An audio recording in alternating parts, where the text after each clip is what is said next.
Commissioners, staff, and guests, please rise.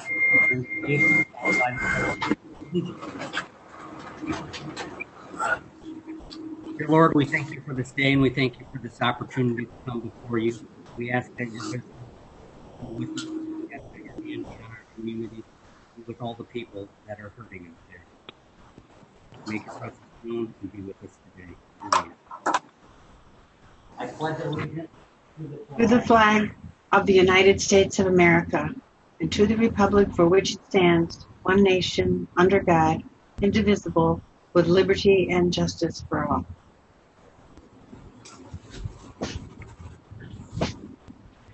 For the purposes of attendance, the clerk will call the roll.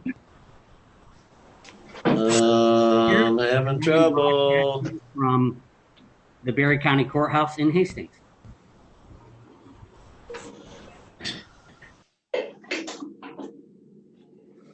I'm here somewhere. I'm here. Bruce is here. Yeah, he's broadcasting. Why don't you come on? What is going on here? You're on, Bruce. We can hear you, Bruce. Tanner. Can't Here. unmute. Orangeville Township, my home. Getty. Here, Yankee Springs at my home. Gibson. Titan Center, Hastings, Michigan. Jackson. Here, Cloverdale, Michigan. And Smelker. Here, home at Freeport, Michigan. Thank you.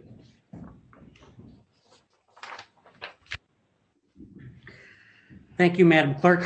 Approval of written agenda. At this time, any commissioner or member of the public may ask for an item to be removed from the consent agenda and placed under items for consideration. Hearing no such request, does any commissioner wish to change the agenda additionally? Hearing no such request and without objection, the agenda is approved as written. Reports from state and county officers. At this time, any state or county officer or their representative is able to share a report with the board. Hearing none, we'll move ahead. Limited public comment. At this time, any member of the public wishing to address the board may do so for up to 3 minutes. At this time, please raise your digital hand now or press *9.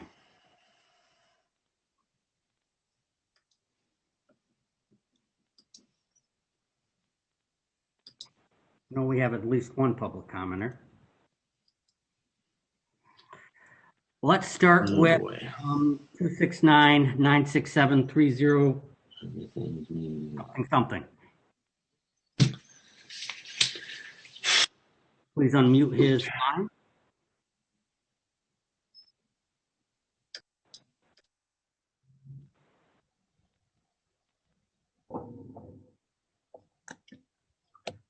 Can we unmute the 967 number? Or has he muted himself? They have to unmute. Okay, let's start with Joel Ibbotson. Joel, please unmute yourself and your 3 minutes start now. Hi, good morning. Joel Ibbotson, Rutland Township. Keep it short and sweet today. Just stating that we are eagerly awaiting for some action on the part of the county to protect its citizens. That is all. Thank you. Thank you for your comments. We'll go to the 967 number. I believe it's Mr. Yes. Hudson. George, your 3 minutes start now. Johnstown Township. I would like to say that I heard years ago that all politics were local. I've been disillusioned the last couple of months to a year because this doesn't apply in Berry County, it seems. From seeing the article in the paper and all the people that implored you to do something, this board is still sitting on its duff, not doing anything. I would have hoped that at today's meeting, you would have advanced a motion or a resolution like Emmett County, I believe, passed, saying that we've had enough and we're not going to continue to fail businesses. This whole pandemic thing, we know, although tragic, that several people have lost their lives, many people have been sick from it. It has become a political football It was used to elect the president this year, and it's about time that you, as Berry County Commissioners, just not stop listening, but actually do some action. Talk is cheap. Walk the walk. Get that motion, pass a resolution to show the people of Berry County that you really give a care about them, and maybe grow a couple and do it next meeting, please. Thank you. Thank you for your comments. Is there further public comment? Aaron Gross? Thank you, Commissioner Geiger. Yeah, Michael, I can't get my computer to unmute this morning. Hello? Yeah. I'm sorry, Aaron. Please start again. Okay. Aaron Gross, Hastings, Michigan. Thank you, Chair Geiger. We had a big meeting last week, and from the sounds of it and looking at the banner, I'm hoping that the commissioners took notice, and I trust that you'll do something today. And just looking forward to what you're going to do. I can't really observe this whole meeting, but I'll definitely review it later because I got to work today. So we look forward to what you're going to do, and hopefully I can sing high praises in the next meeting. That's all. Thank you for your comments. Is there further public comment?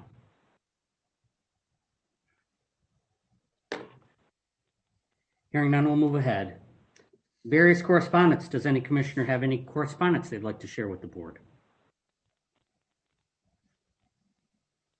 Hearing none, consent items. At this time, the chair would entertain a motion for the approval of the items listed under the consent agenda, approval of the February 23rd, 2021 Board of Commissioners meeting minutes, and approval of the March 2nd, 2021 Committee of the Whole meeting minutes. So moved, Jackson. Second, Connor. That motion is made by Jackson, supported by Connor. Discussion is not allowed and a roll call vote is required. Madam Clerk, will you call the roll, please?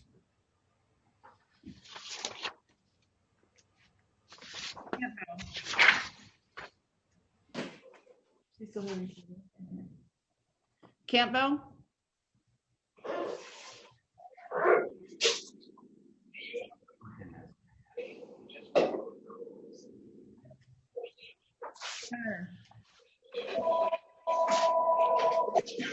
Connor? Aye. Connor, do you vote yes or no? Aye. Am I? Aye. Getty? Yes. I can barely hear you, Pam. Gibson? Yes. Jackson? Yes. Smelker? Yes. Geiger? Yes.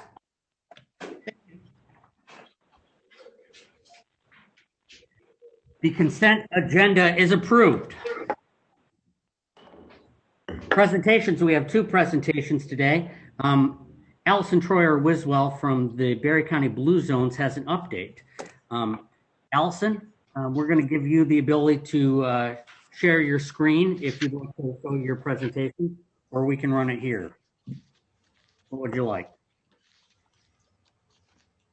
Great. If I can share it, that's easier, right? Our IT staff can, I believe, can accommodate that. And once they give you that ability, the floor is yours. She's now the host, so she can share. All right, this meeting is in your trusted hands, Allison. No pressure, right?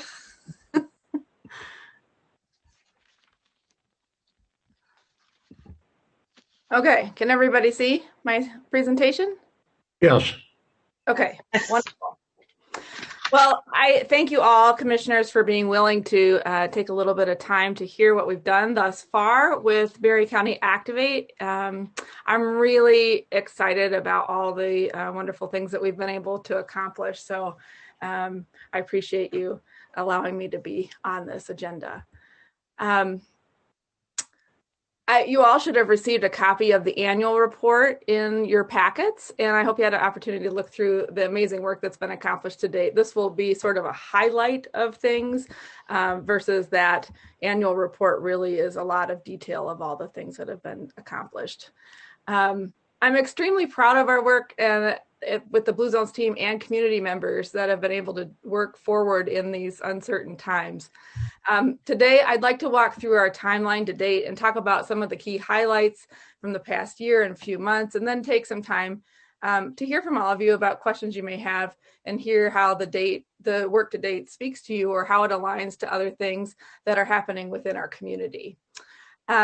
I want to talk about the framework, which you'll see on the right-hand side. This is the 4D process that Blue Zones works through. And so the first stage is discovery. Second is the development, design, and then deploy. And these 4 phases allow us to move purposefully and intentionally towards the desires of the community to create space for sharing, learning, and growth based in areas of importance that our community stakeholders and leaders have identified. Over the course of our time together, we've moved through discovery, develop, design, and now we're embarking on deploy, which is really exciting because that's the action part. So discovery took place in October and November of 2019. We were lucky, but didn't know it at the time, that we actually had our experts come and join us in person. And had no idea of what COVID would bring. So I think that was really a blessing for them to be able to come and see our community in person, to spend several days with various community members, and to really get a feel for Berry County and all it has to offer. Then we moved into develop, and that was between May and August 2020. Obviously, that was in a time of COVID, and so we pivoted to a virtual, more online platform and did webinars, inbuilt environment systems, educational opportunities around things like complete streets and active transportation networks, and in food, things like what a food policy council may do, and supply chain development. And then summits happened in August and September of 2020, and then reports were created in September of 2020 as well, just to explore the priorities that were important for us in the community. And then once those reports were created, I'm hearing some feedback. Is everybody else hearing feedback? Yeah, I'm hearing feedback too. Ken Kirsch, can you please mute your mic? I can't auto mute it because I'm not the host anymore. Ken, you're causing a ton of feedback. Can you mute? In his defense, he is an animal shelter. Thanks, Aaron. Of the summit reports. So it has been county. Additionally, 2 things that I've really loved being a part of are the process. People start to engage and get excited around these concepts. Allows a slower pace toward the desired destination with more opportunity to observe and notice things. I'm going to notice the storefronts more. I might pop into some storefronts, but if I'm driving by, I'm probably going just to that one destination and then taking off. So I do think that it offers more opportunity for our local retailers as well. Connection. We choose to live in these communities because we love where we live, and we like to come to not only do the event, but also come and train periodically throughout the year on the course.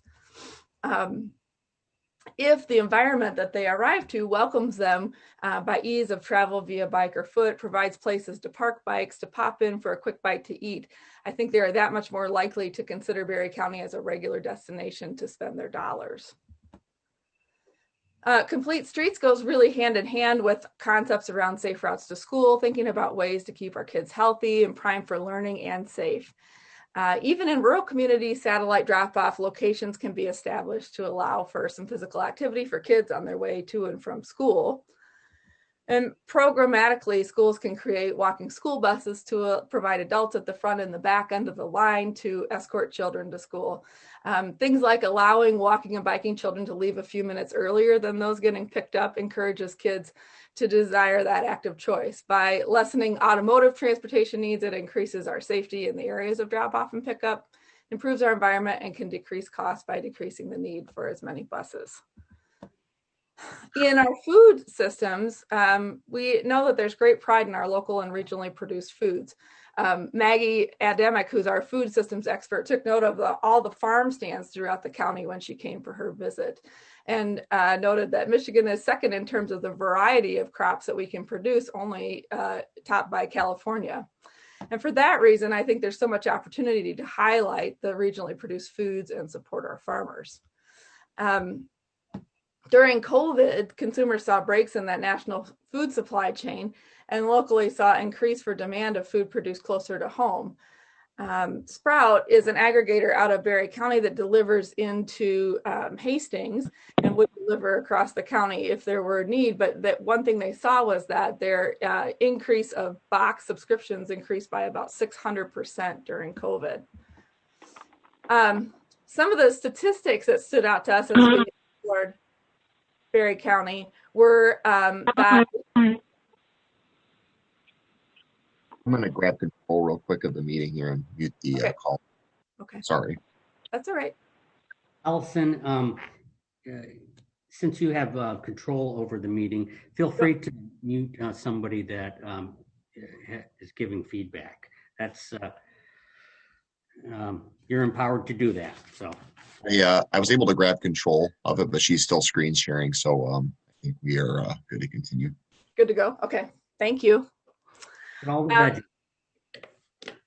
Some of the statistics that stood out to us in our food area were the rates of obesity and diabetes in our county, and that, you know, we have a lot more unhealthy options in terms of food than we do of fast, affordable, healthy options.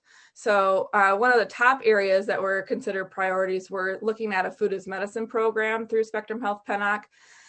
Spectrum Health Pennock's nutritional director, Eric Ross, shared his experience of his mother going through a food as medicine program for help with her chronic disease, and how important that was to have the education and the knowledge about how to prepare and cook foods to make them taste good, but also to help to diminish her chronic disease. This is a really powerful story for folks, and I think it really felt like this is something we really need for our county. Berry County has lots of wonderful programs in place to help with hunger relief in various areas of the county. However, I heard a constant recurring theme from folks wondering if we are really getting to the more rural areas of the county, and that they may have a lack of access to healthy foods. So we heard an idea of a mobile food pantry from the South Michigan Food Bank as well as the YMCA. And so we'd like to develop a clear understanding of what that looks like. And so we're in the process of conducting a landscape analysis to really understand areas of need and also what kind of services those areas would like. Excuse me. Another discussion was about school gardens. Delton Kellogg has school gardens in place, but they would really like help in propping up some more curriculum pieces and also to extend their growth season so it can be more impactful for the students during the school year. In our food system sector work, we were able to hold a marquee charrette where we had community leaders discuss and prop up a marquee that they were most excited about. Two options were to develop an agritourism route around the county to highlight some of these farm stands and areas where there is local and regional foods for sale. The second idea was to move forward with exploring the possibility of an integrated community food center by conducting a feasibility study.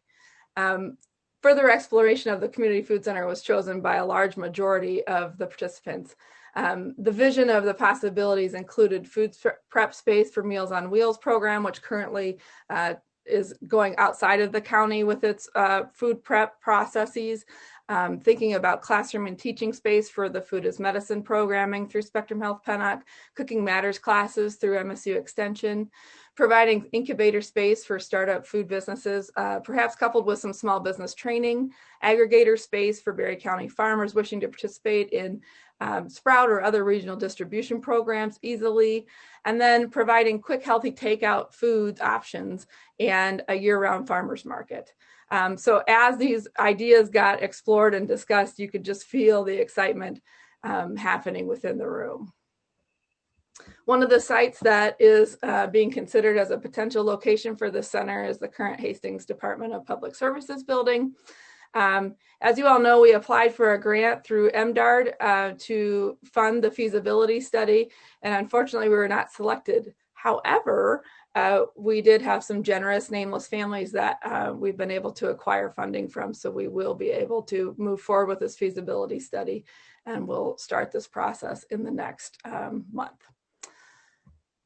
As we move forward into our 4D process, action teams, action plans, and identified leaders have been formed considering timeline set forth for each area of work. In built environment, we have the countywide trail plan, and that is being championed by Catherine Getty and Jennifer Antel. Our complete streets policy is being championed by Brian Urquhart and Nicole Like. And our safe routes to school plan in Nashville is being championed by Brian Green. We are planning for our marquee charrette in built environment, and we're currently putting together a survey to get a better sense of those projects that were proposed in the summit and where the energy and passion lies for those, and then we'll host that marquee charrette. And then in food systems, we have the Community Food Center Feasibility Study, which is chaired by Carla Wilson-Neal. Hunger Relief Initiatives is being chaired by Allison Hinton. School Gardens by Rhonda Lundquist. Culinary Medicine Program, Janine Dahlman and myself. And then a Food Policy Council we are wanting to prop that up under the Be Healthy Coalition. And so we've just started that work as well. In January of 2020, before COVID, this was a packed room of people who were interested in volunteering, wanted to learn more about Blue Zones. I think, you know, I was so flattered by the engagement that folks felt for Blue Zones. And as COVID came around, I really wanted to make sure that people understood that we were still here, that we were still moving forward, even if we couldn't congregate in this fashion. So an opportunity came in May of 2020 where Lanny Forbes from the United Way contacted me and said that she had been given a couple truckloads of seeds and wanted to think about a way to safely distribute them. And so we decided to prop up Blue Zones mailboxes throughout the county. And we did this in about a week's time with helpful partnerships from Daryl Barnum, who did the vinyl lettering, and we put those seeds out at the local libraries throughout the county, and it was a big hit. And from that, decided that these mailboxes can really be a way to connect with community members and keep folks engaged and thinking about Blue Zones. So we did then Blue Dogs giveaway before our community event in October, and had people sending in pictures of themselves doing healthy activities with their Blue Dogs, and people loved them. And then right after that, we had the opportunity to partner with the USDA Farm to Families grant, and the YMCA and Blue Zones partnered to distribute food throughout the community. We had in the summer 11 drop sites throughout the county, and we're giving away produce, 20 pounds of produce throughout. And then Band Boosters picked that up following, and so did another 5 weeks of that distribution. We held our community event in October, and for virtual event, I was really pleased. We had 84 participants, and I just thought it was a really wonderful event. You can see some of our folks here. Of course, you can't get a screenshot of 84 participants, but it was really fun to just see folks engaging in the topics. We did some fun giveaways. And then I don't know if you all have seen, but we did a wrap around one of the Berry County Transit buses, which I think turned out fabulously. And I'm excited every time I see it. This was a partnership between Be Healthy Coalition and Blue Zones to wrap this bus. So we are looking at transitioning to implementation. So we formed these action teams. We're doing monthly champion huddles, and we're really identifying barriers and working to find effective solutions to drive the work forward.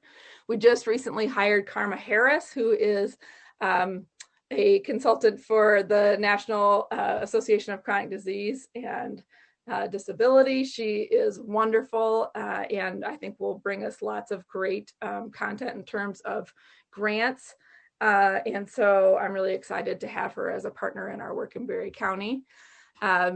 We did food meal planner giveaways as our quarterly mailbox promotion for January, and upcoming will be these discussion cubes.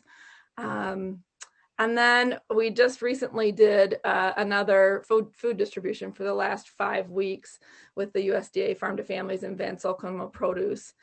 We did it out in the very cold, snowy winter, but we were able to distribute in 5 weeks 313,000 pounds of food throughout Berry County.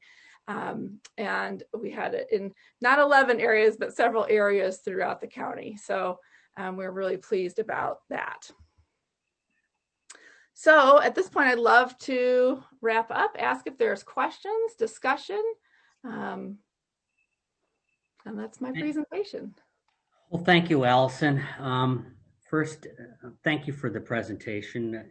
You bring great energy to Berry County and to Blue Zones. And one thing that COVID hasn't taken away is your energy and your passion for healthy living here in Berry County. So thank you for keeping your foot on the gas throughout this pandemic. Absolutely. I'll lead off with questions and then I'll open it up to other commissioners. What are the top goals of Blue Zones in this calendar year, and how can the Board of Commissioners help? You know, I think we're going to be going after various grants. And so one of the things that I would ask is letters of support as they are needed. I think that was a very helpful, and I was very thankful for that. I think also keeping your eye on the pulse of the various townships and villages that you cover. And if there are opportunities to if they are doing any kind of new master plan, or if there are opportunities to insert language into plans that align with connecting trails or complete streets and that kind of piece, if you all would keep that communication line open with me, I would really appreciate it. And then I think just overall, support in what we're doing. I think noting that we want to have a strategic plan forward for our community and not let the plan, be elicited by others, but by us. Great, thank you, Allison. Commissioners, if you have questions, please unmute your microphone and ask a question. I can't see everybody all at one time, so floor is open for questions.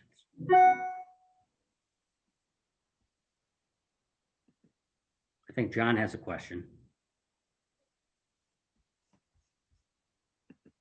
I don't have a question. I just want to thank Allison for her long hours of work and the progress that she has made so far. Thank you, Allison.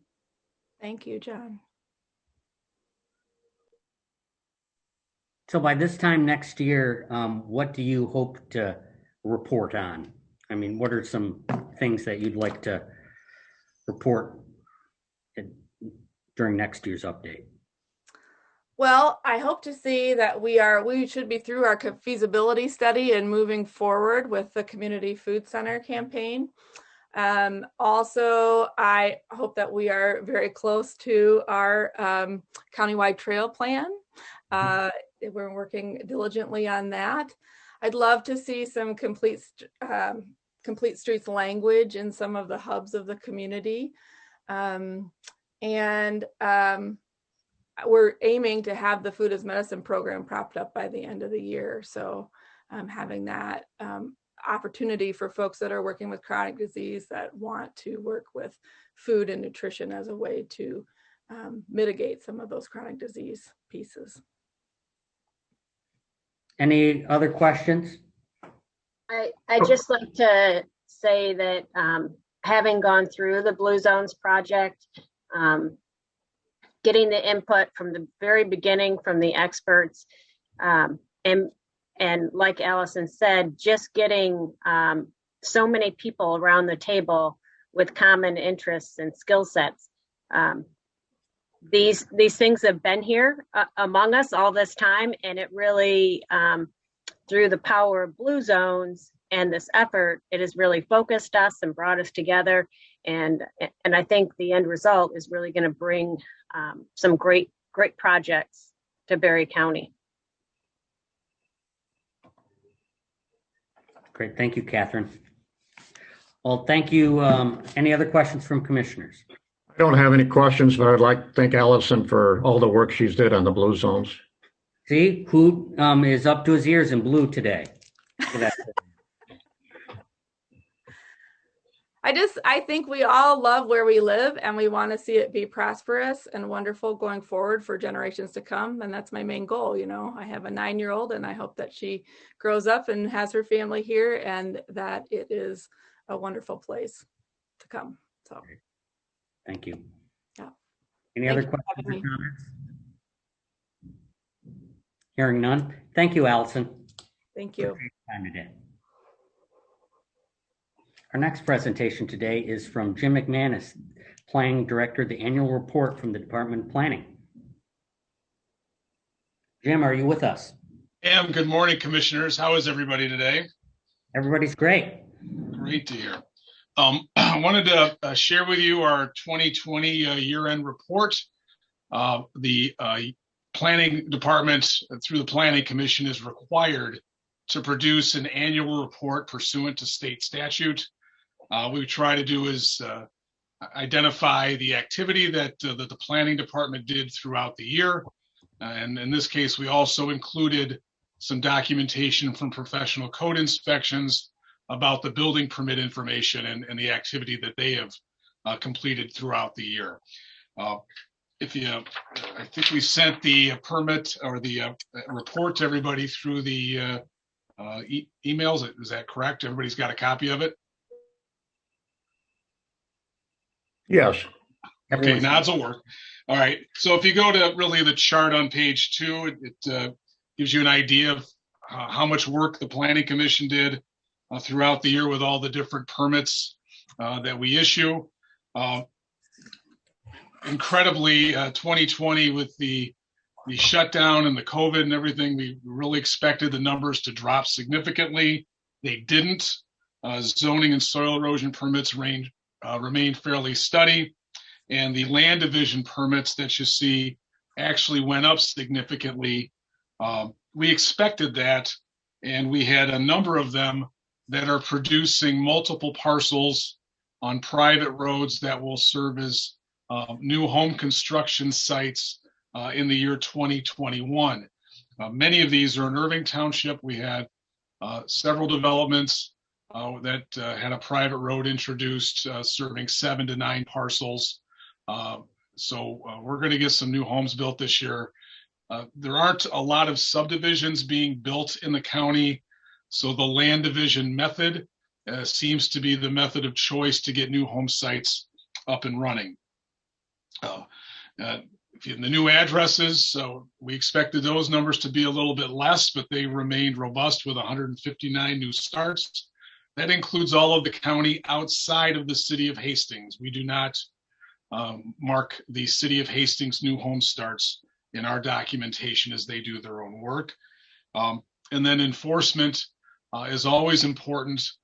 So it shows the number of closeouts, and then Jack also with the citations has a page. The third page is his specific report by township, which includes closeout citations and just activity that he's doing on a daily basis. Very impressively, Jack was able to do the majority of the work remotely as we tried to keep the office open throughout the pandemic. And in the meantime, he has developed a new software package and report program to expedite reports and keep things active in terms of our enforcement program. So he did a lot of work over the break while at home and developed this new software component, which is going to be very helpful for all of us. As far as PCI goes, you can see as you look through some of their documents, they had a little bit of a drop in 2020. Part of that was pandemic based, and part of that was simply the fact that some of the larger projects like Bradford White that they've been working on finished some of their work, so the overall revenues went down a little bit in 2020 from the previous couple of years. But all in all, they still had a very good year, brought in a lot of permits, over 800 permits over the course of 2020. And they also were shut down periodically due to COVID-related issues. So it's good to see that we were able to do fairly well as a county throughout the pandemic. And this year so far looks pretty good. The two areas that we probably struggled to work most significantly was in the planning meeting process and starting the plan master plan program. With the COVID, most of the consultant firms were working remotely and not attending meetings. And we did not feel it was appropriate to get started with the master plan while we could not meet in person. It's going to be very difficult to do that through a remote program. So we anticipate now that the governor has lifted some of the limitations that we'll be able to get started with the master plan update. And we hope to start that here in the next couple of months. Look for kind of a summer to fall 2022 completion on that. The meetings itself, some of our planning commission members aren't able to go through the Zoom process without help. So we have just started meeting remotely, and now some of these limitations have been lifted. We'll be able to hopefully meet in person. We only had 9 special uses, 8 site plan reviews throughout the year. In 2020, we did 11 variances with the Zoning Board of Appeals. Those, especially the Planning Commission numbers, will go up this year.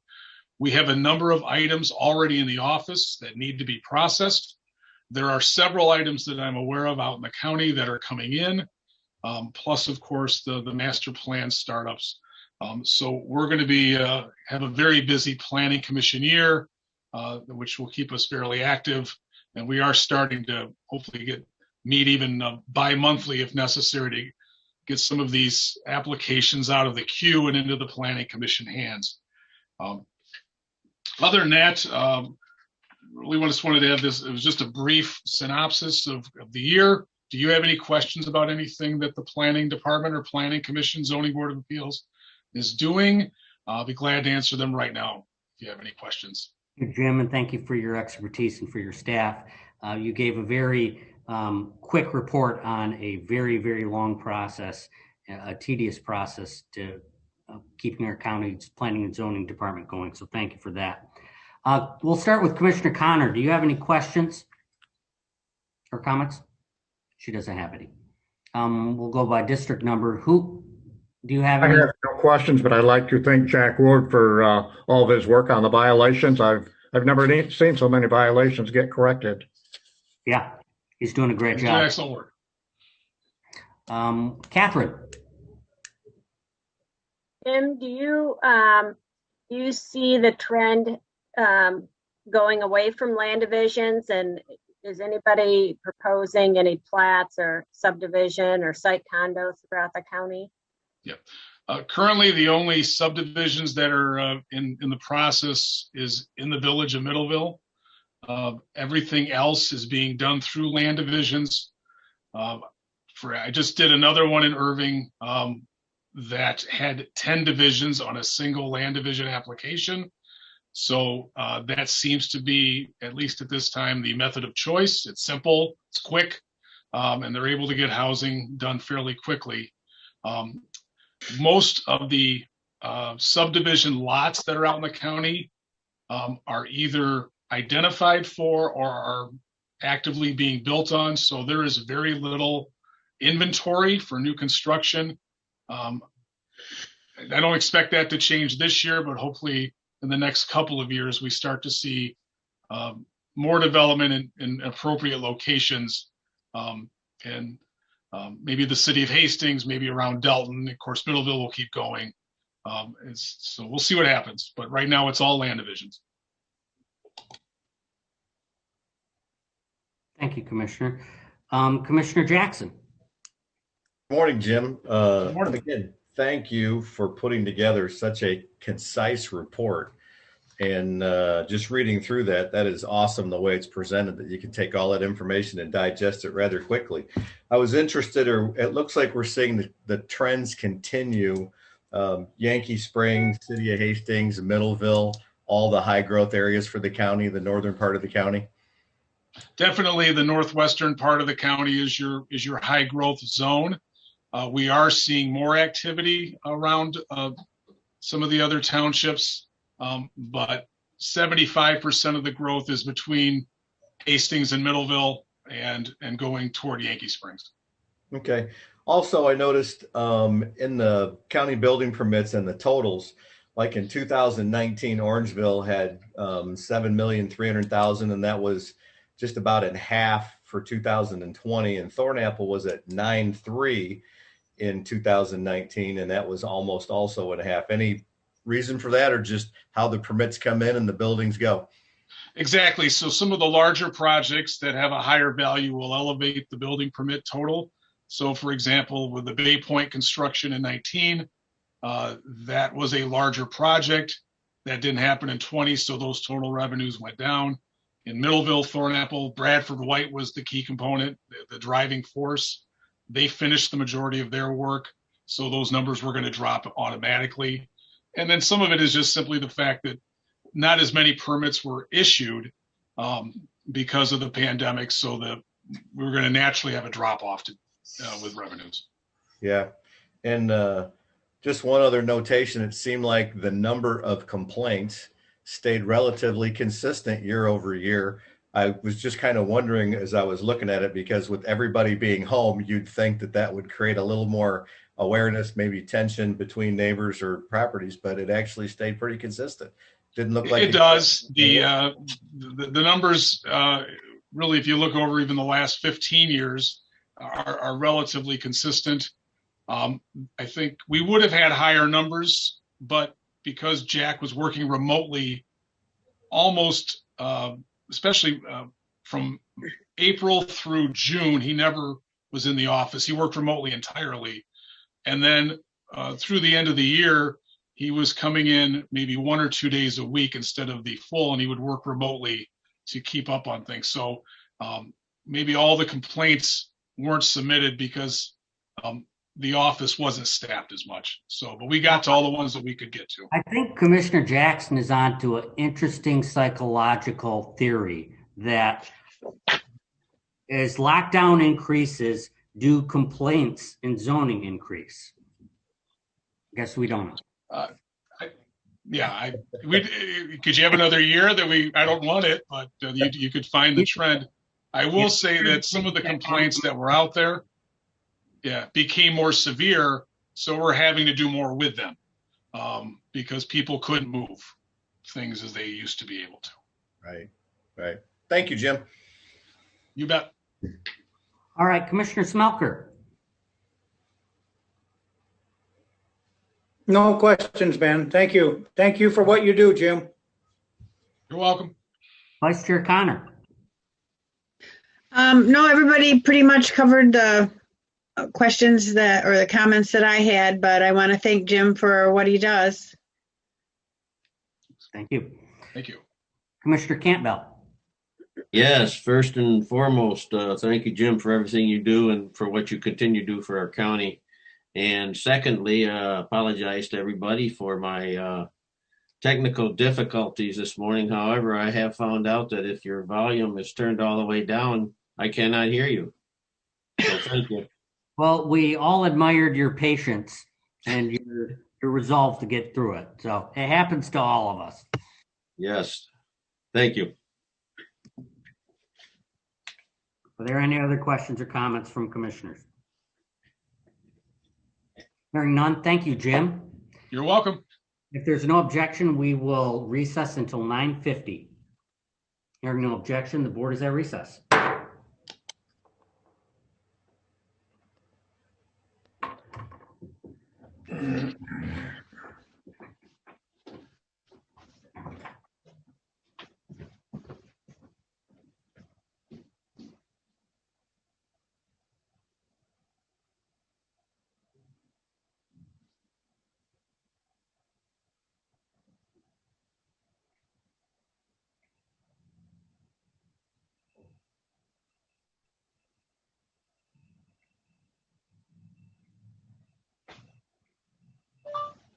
I am in a Zoom meeting, but I want to let you know that the sheriff's lobby is open today to pick up handgun purchase permits.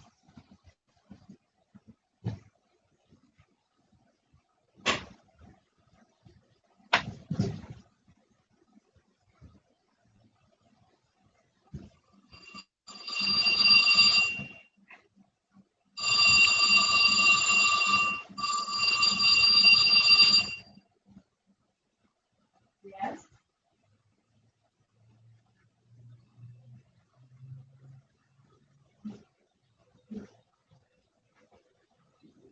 On the computer? Yeah.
Will come to order.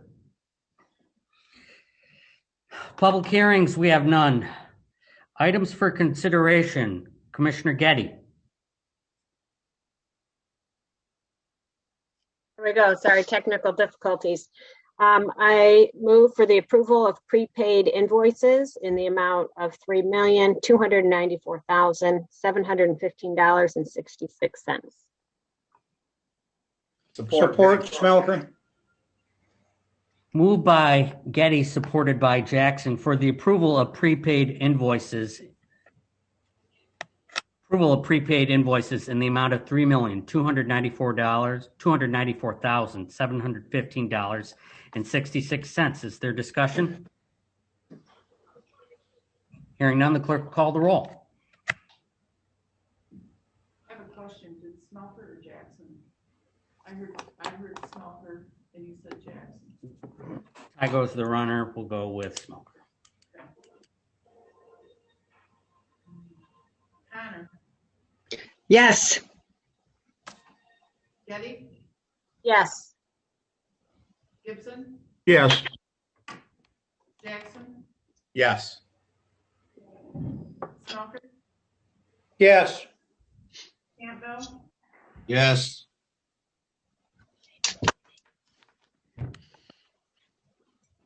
Yes. The item is approved.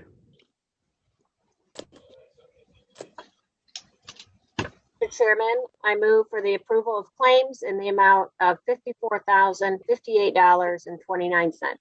Second, Gibson. Motion by Getty, supported by Gibson, for the approval of claims in the amount of $54,058.29. Is there discussion? Hearing no discussion, the clerk will call the roll.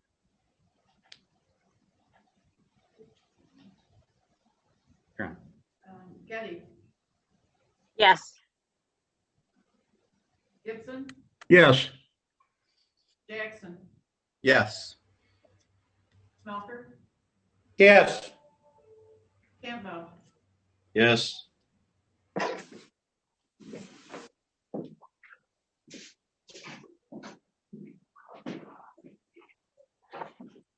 Did she call me? Yes. Geiger, Yes, the motion passes.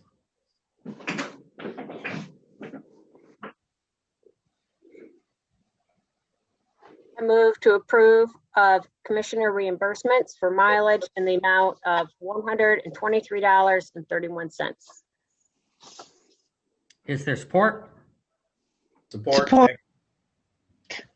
Motion by Getty, supported by Jackson, for the approval of commissioner reimbursement mileage in the amount of $123.31. Is there discussion? Hearing none, the clerk will call the roll. Getty, Yes. Gibson, Yes. Jackson, Yes.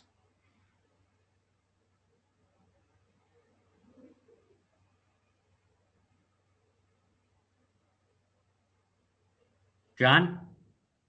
Yes. I can't hear. Campbell, Yes. Yes. Geiger, Yes, motion carries. Commissioners, can you hear Clerk Palmer real well? Not very loud. Not very loud. Yeah, why don't you test your microphone, Pam? testing, can you hear me that better? It's a little I better. think you're just picking her up on your microphone, Ben. Try now, Ben. Can you hear me better now? Yes. A tiny Yes. bit. You want me to go ahead, Ben?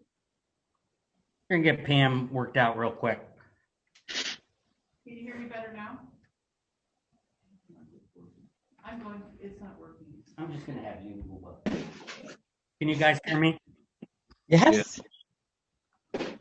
Okay. We're gonna play music a little bit and call the roll, but Catherine, why don't you go ahead with the next?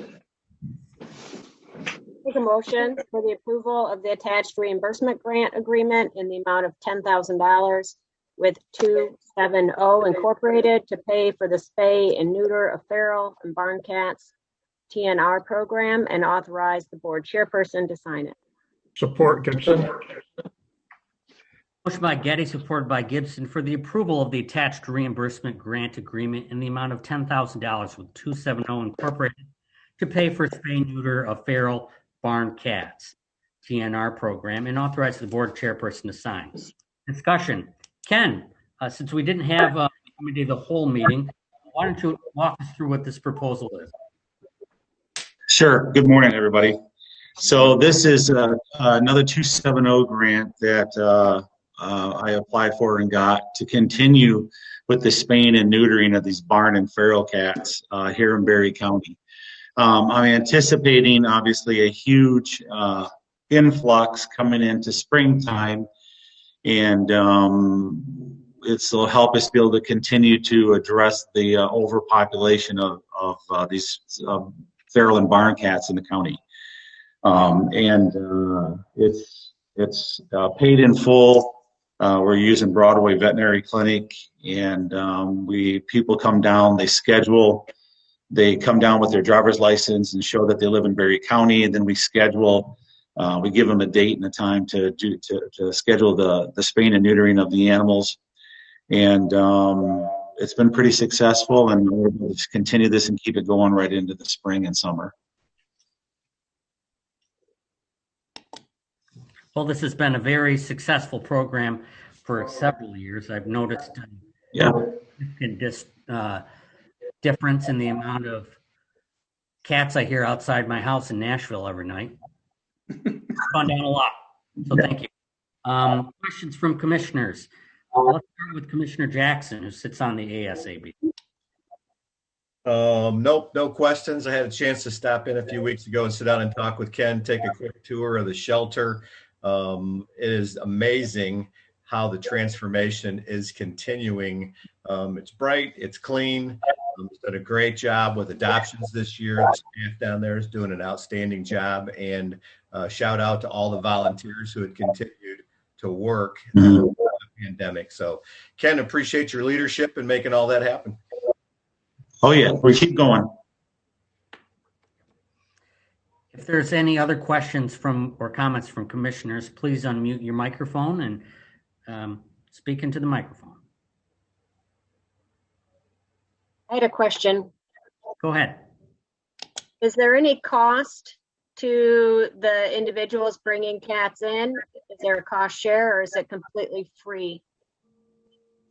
No, there is no cost share with this particular grant. The cats are spayed or neutered. They're given a flea treatment. They're given a rabies shot, and then their left ear is tipped. And the only thing the person has to do is show up at 9 o'clock, meet with the staff, and then pick the animals back up at 4 o'clock that afternoon. And then they have to have housing for them before they're released back out to the wild the next day. Do you advertise this program to the public? I don't have to. We get phone. It's a constant, ongoing thing. I have not had to advertise it. We got through our waiting list during the pandemic, as well as. So this time last year, of course, the county vet had sold their business and was moving on, and I was spending a couple of months, most of my time, trying to find a new veterinarian for the county. And then she bought her business back, and we were able to go forward. And so we were working on. It took us 8 months to get through a waiting list, and we're now we're through the waiting list. And as people are contacting us, we're able to serve them right away. Thank you. Any other questions or comments from commissioners? Hearing none, the question before the board is approval of the attached reimbursement grant agreement in the amount of $10,000 with 270 Incorporated to pay for spay neuter of feral barn cats TNR program and authorize the board chairperson to sign. Clerk will call the roll. Gibson, Yes. Jackson, Yes. Smelker, Yes. Campbell, Yes. Connor, She's muted. Yes. Getty, Yes. Geiger. Yes, the motion carries. I move to the approval to spend $10,000 from the Animal Shelter Donation Fund to continue the TNR program for 2021 and to amend the Animal Shelter Donation Fund number 232, line item 835-000 from $2,500 to $12,500. Support, Jackson. Motion by Getty, supported by Jackson, for the approval to spend $10,000 from the Animal Shelter Donation Fund to continue the TNR program for 2021 and to amend the Animal Shelter Donation Fund number 232, line item 835000, from $2,500 to $12,500. Discussion. What do we got here, Ken? So what's going on here is last year in October, I went in front of the commissioners and you all approved us spending $10,000 out of the donation fund for the trap, neuter, and return program. Well, I got to the end of the year and I only spent $990 of the $10,000, and this is the additional $2,950 is I'm doing this grant in conjunction with the Bissell grant, where Bissell is authorizing me $25 per cat and 25 male or female. And so I'm combining the donation funds and the Bissell funds so we can get more animals taken care of. I didn't spend the money in 2020, so I need to be able to continue this into 2021, along with the 270 grant that was approved.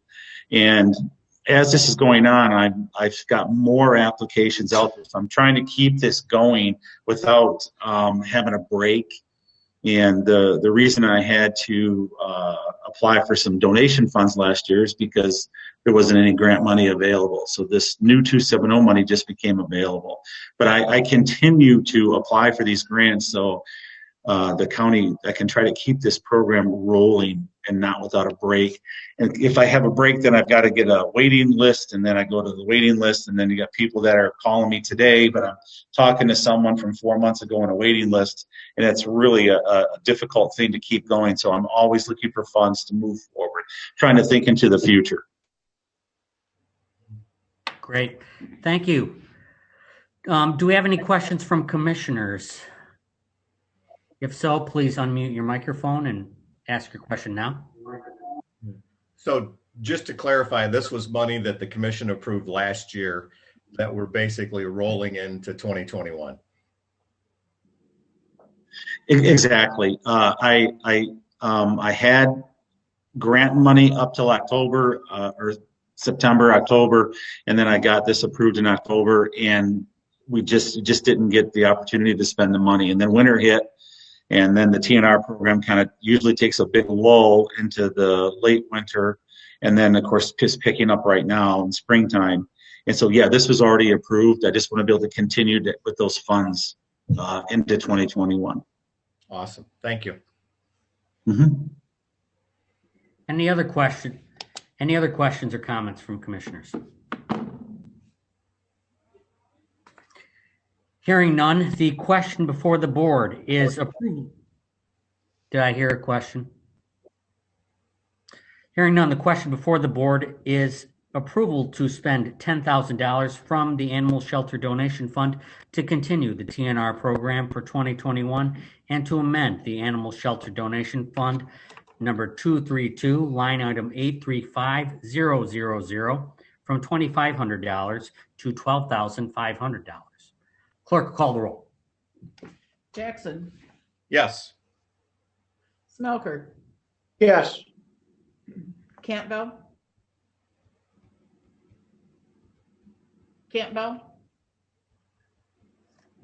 He's muted. Yes. Connor, Yes. Geiger. I'm sorry, Getty, Yes. Gibson, Yes. Geiger. Yes, motion carries. Now, our clerk's apologizing for getting us out of order. You know how many G commissioners we have on this board? All right. Moving ahead, item F. It's not her fault. I approve for the approval, or a motion for the approval of the Michigan Department of Agriculture, Farmland and Open Space Preservation Program applications, more commonly known as PA 116, for number 20-7 and 20-8 for Stephen Webb and Jody Hoyer in sections 1 and 13 of Assyria Township. Is there support? Support, Smelter. Motion by Getty, supported by Smelker, for the approval of the Michigan Department of Agriculture, Farmland, and Open Space Preservation Program applications, more commonly known as PA 116, number 20-07 and 20-08 for Stephen Webb and Jody Poyer in sections 1 and 13 of Assyria Township. Discussion. Do we have Jim on the line? I'm here, yep. All right. What do we got here, Jim? Sure. So both of these properties are in Assyria Township. They are planned and zoned as agricultural. The one in the first parcel in section 1 is easy and can be recommended. The parcel in section 13 is a bare minimum application where they're barely over the 51% requirement to be considered. In fact, the state may scrutinize it, but what they put into their application and what we're able to see, it was close enough to approve. This went before the Planning Commission and they recommended that it be approved. For some of our new commissioners, or for anyone listening that doesn't know, the PA 116 program is a property tax incentive program that incentivizes keeping land in productive agriculture use. And to do that, to get that tax credit, you have to apply through our planning and zoning office. So you're going to see a lot more of these throughout the year, right, Jim? That's correct. Any discussion or comments from commissioners? Jim, how many years are they asking for? I didn't see it's a 10-year cycle, so it has to be a minimum of 10. I believe they applied, I think, for 99 on that, Jim. It could be. So it goes up to 99. I've been dealing with that a little bit with the Ag Preservation Group.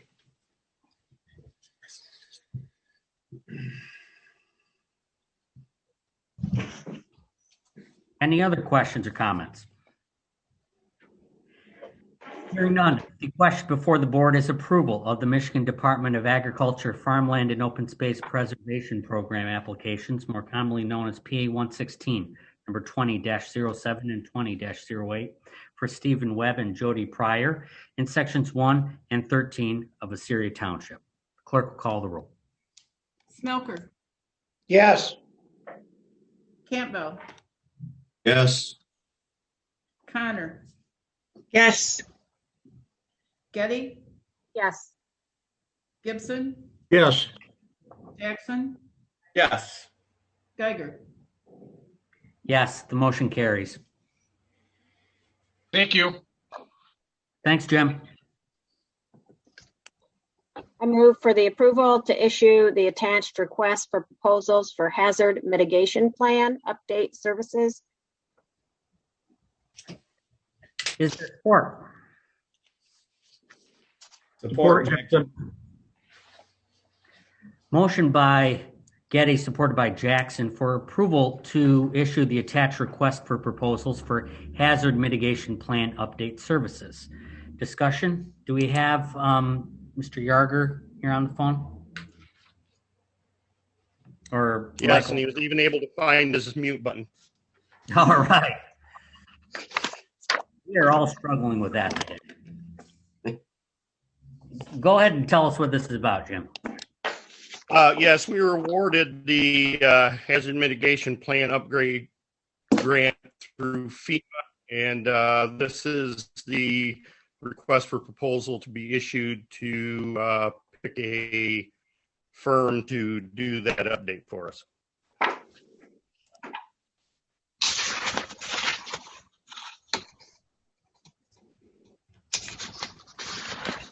And for our new commissioners, can you give a summary of what that does? Yes, every county has to have a hazard mitigation plan, and it's required to be upgraded periodically. Ours is actually expired, and it needs to be updated so that we can plan, so that we could apply for grants, hazard mitigation grants, as they come up to take care of flooding and those types of things, if we have projects. Thanks, Jim. Are there any questions or comments? So, I have a question. Go ahead, Vivian. So Jim, I saw your email about I was concerned about the timeline because of not being able to look at this last week. So how are we doing with that? And are we still going to be able to get this passed? Yes, I already talked to the state folks, and I'll just move the dates by a week and it'll be fine. Okay, so we're not having a pre-bid meeting tomorrow and all of those things. No. Okay. Those all have to be shifted a week out. So Okay, but they're fine with the shift in the dates. yeah, we'll be fine. So they're really lenient right now because of COVID. So All right. we'll go with that. Thank you. Hey, Jim, Dave You bet. Jack. Thank you. Um, Yes, sir. Timeline for the RFP and actually getting the work completed so we have a hazard mitigation plan filed? Should be late fall this year. Late fall this Right. year? Yeah, we should have it signed on our end and approved, I would think, in December. Okay. Will that allow us, I mean, it's probably unknown at this point, but will that allow us to potentially look for some grants for the flooding situation we have in southern Berry County? Yes. That'd be good news for those folks. Thank you. You bet. Are there additional questions or comments from commissioners? Hearing none, the question before the board is approval to issue the attached request for proposals for hazard mitigation plan update services. Clerk, call the roll. Campbell, Yes. Connor, Yes. Getty, Yes. Gibson, Yes. Jackson, Yes. Smelker, Yes. Geiger. Yes, motion carries. How we doing, commissioners? We need a break or you want to keep going? Keep going. Let's keep Good. going. Keep going.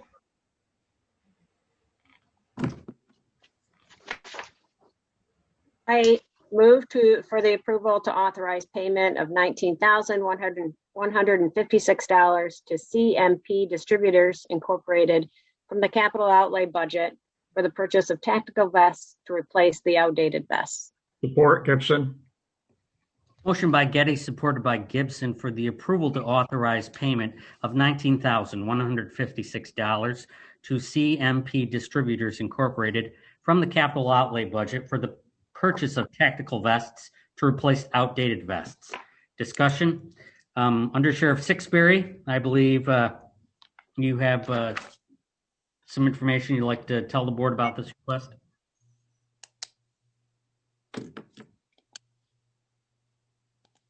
Or do we have the sheriff here? Or someone from the sheriff's office?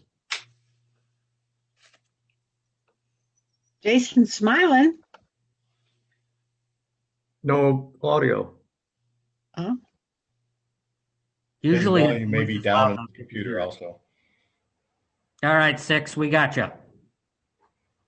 You're unmuted.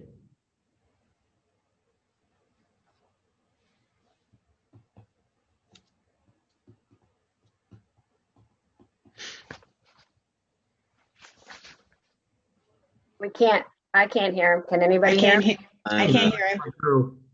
I've asked him to unmute, but he's not unmuting. From experience, check the volume. Bruce, you are being too hard on yourself. You're too kind. One time I asked Michael to, I told him there was a typo in its resolution because it said 2020, and he said, no, it is year 2020. I said, oh.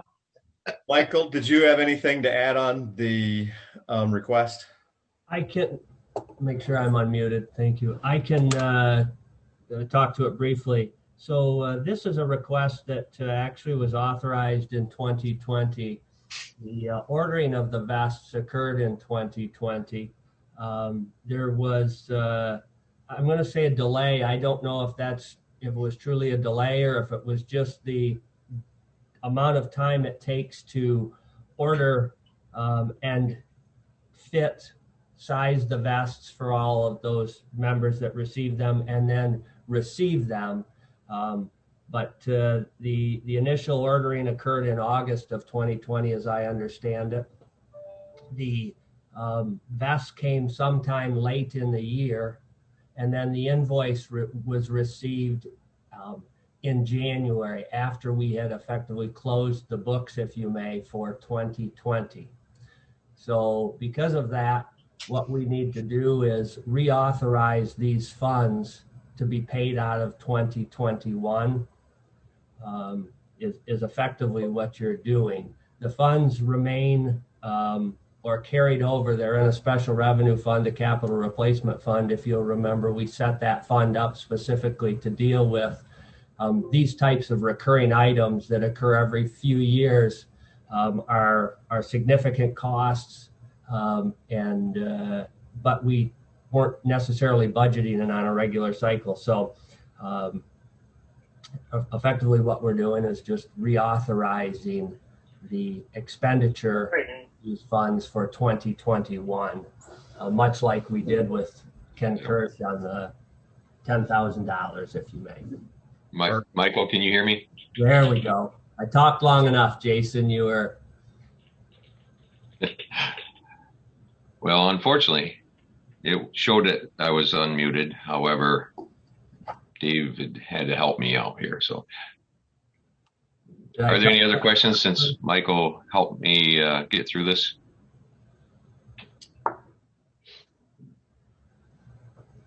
Is there anything you want to add, Jason, or did I cover it accurately? That's basically the whole synopsis of it. The issue with tactical vests, it takes anywhere from any vest, it takes 2 to 6 months to get sent to us after being processed, and then they give us the invoice, and that's what happened. The invoice, and as well as our vest, came in after the 2020 year.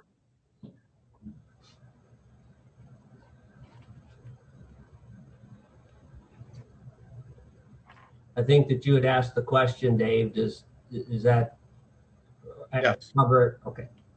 Yep, perfect.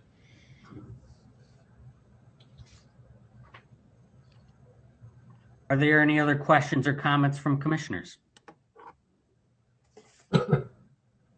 Hearing none, the question before the board is approval to authorize payment of $19,156 to CMP Distributors Incorporated from the capital outlay budget for the purchase of tactical vests to replace outdated vests. Clerk, call the roll. Connor, Yes. Getty, Yes. Gibson, Yes. Jackson, Yes. Smelker, Yes. Campbell, Yes. Geiger. Yes, motion carries. Thank you, Undersheriff. Thank you.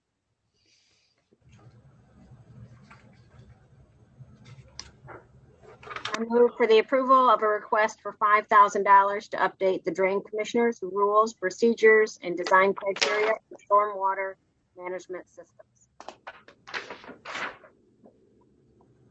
Is there Second, Connor.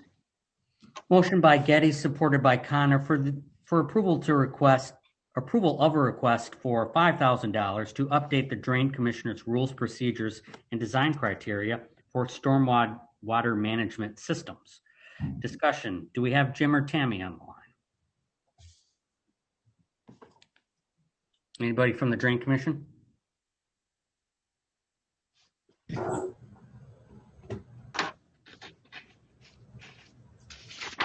Jim's probably out in the field.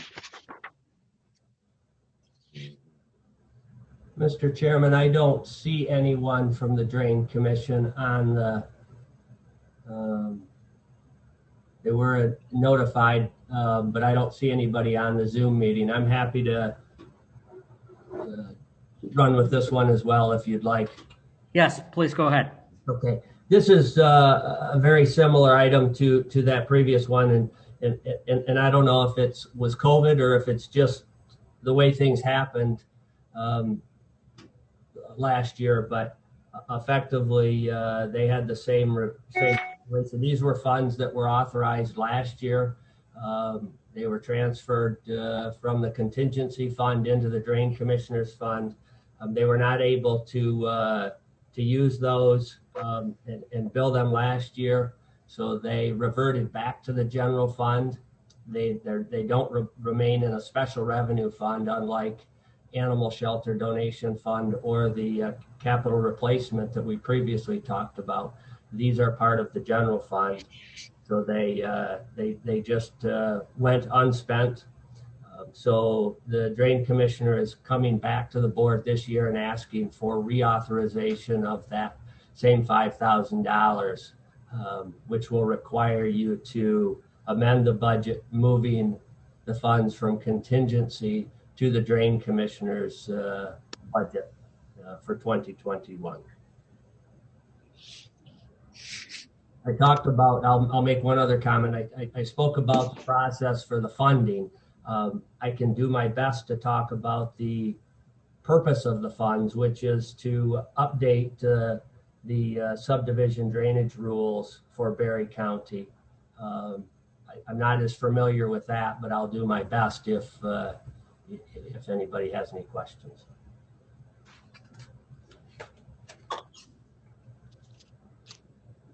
Hold on just a second. I think Jim, I can hear Jim.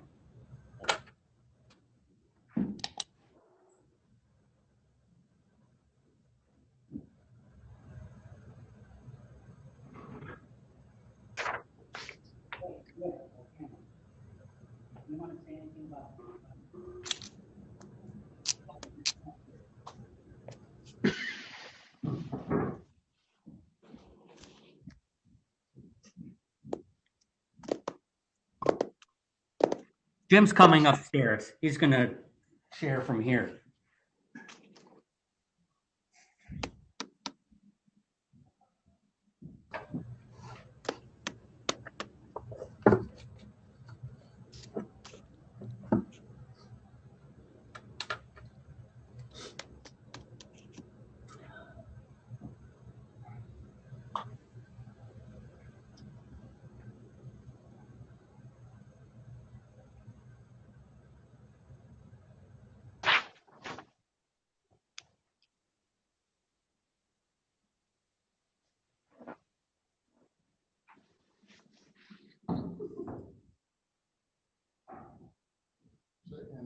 Yep, right here. All that.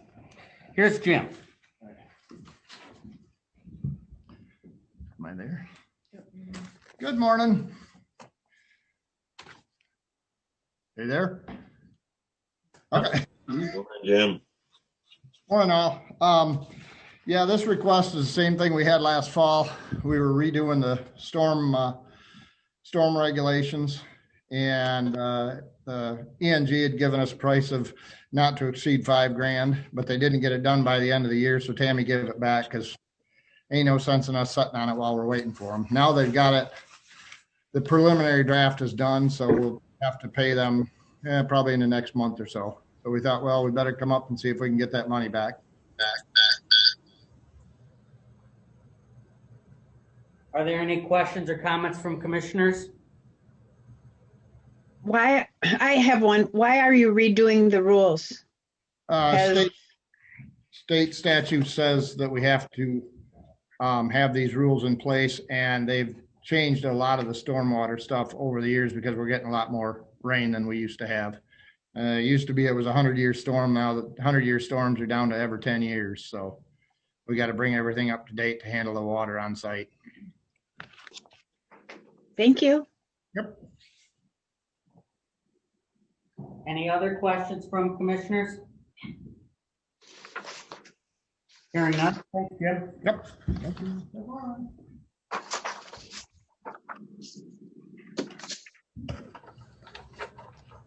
Hearing no further discussion. The question for the board is approval of a request of $5,000 to update the Drain Commissioner's rules, procedures, and design criteria for stormwater water management systems. The clerk will call the roll. Getty, Yes. Gibson, Yes. Jackson, Yes. Smelker, Yes. Campbell, Yes. Connor, Yes. Geiger. Yes, motion carries.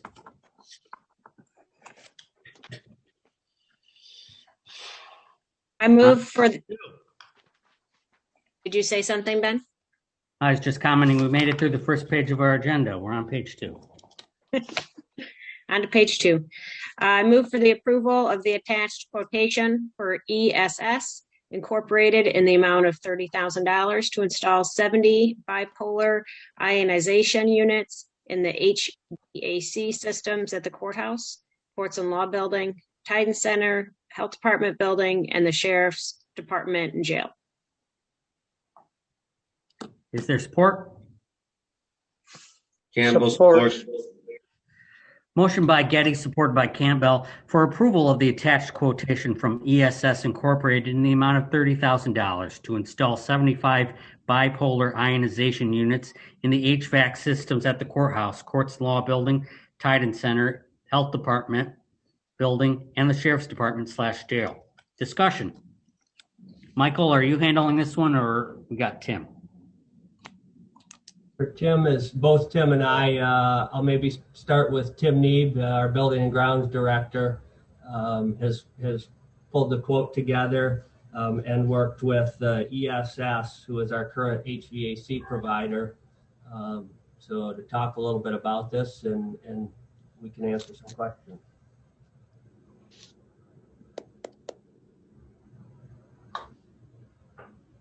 Tim, I see you're there. You're muted, though.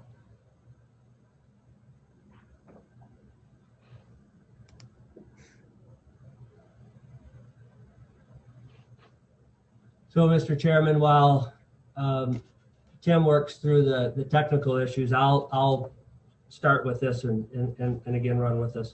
So this is a proposal that was kind of brought to us from our current HVAC vendor, ESS Incorporated. They do all our preventative maintenance. And ESS had approached Tim, I believe, with regard to these bipolar ionization units. And the bipolar ionization units have been around for some time. However, they've gotten some recurrence of popularity, if you may, with COVID. And the whole purpose behind these units is to kill bacteria, mold, help sanitize the air that goes through your HVAC system. Tim did a little bit of research and found out Michigan State University has invested heavily in these units and installation of this technology. Ingham County as well.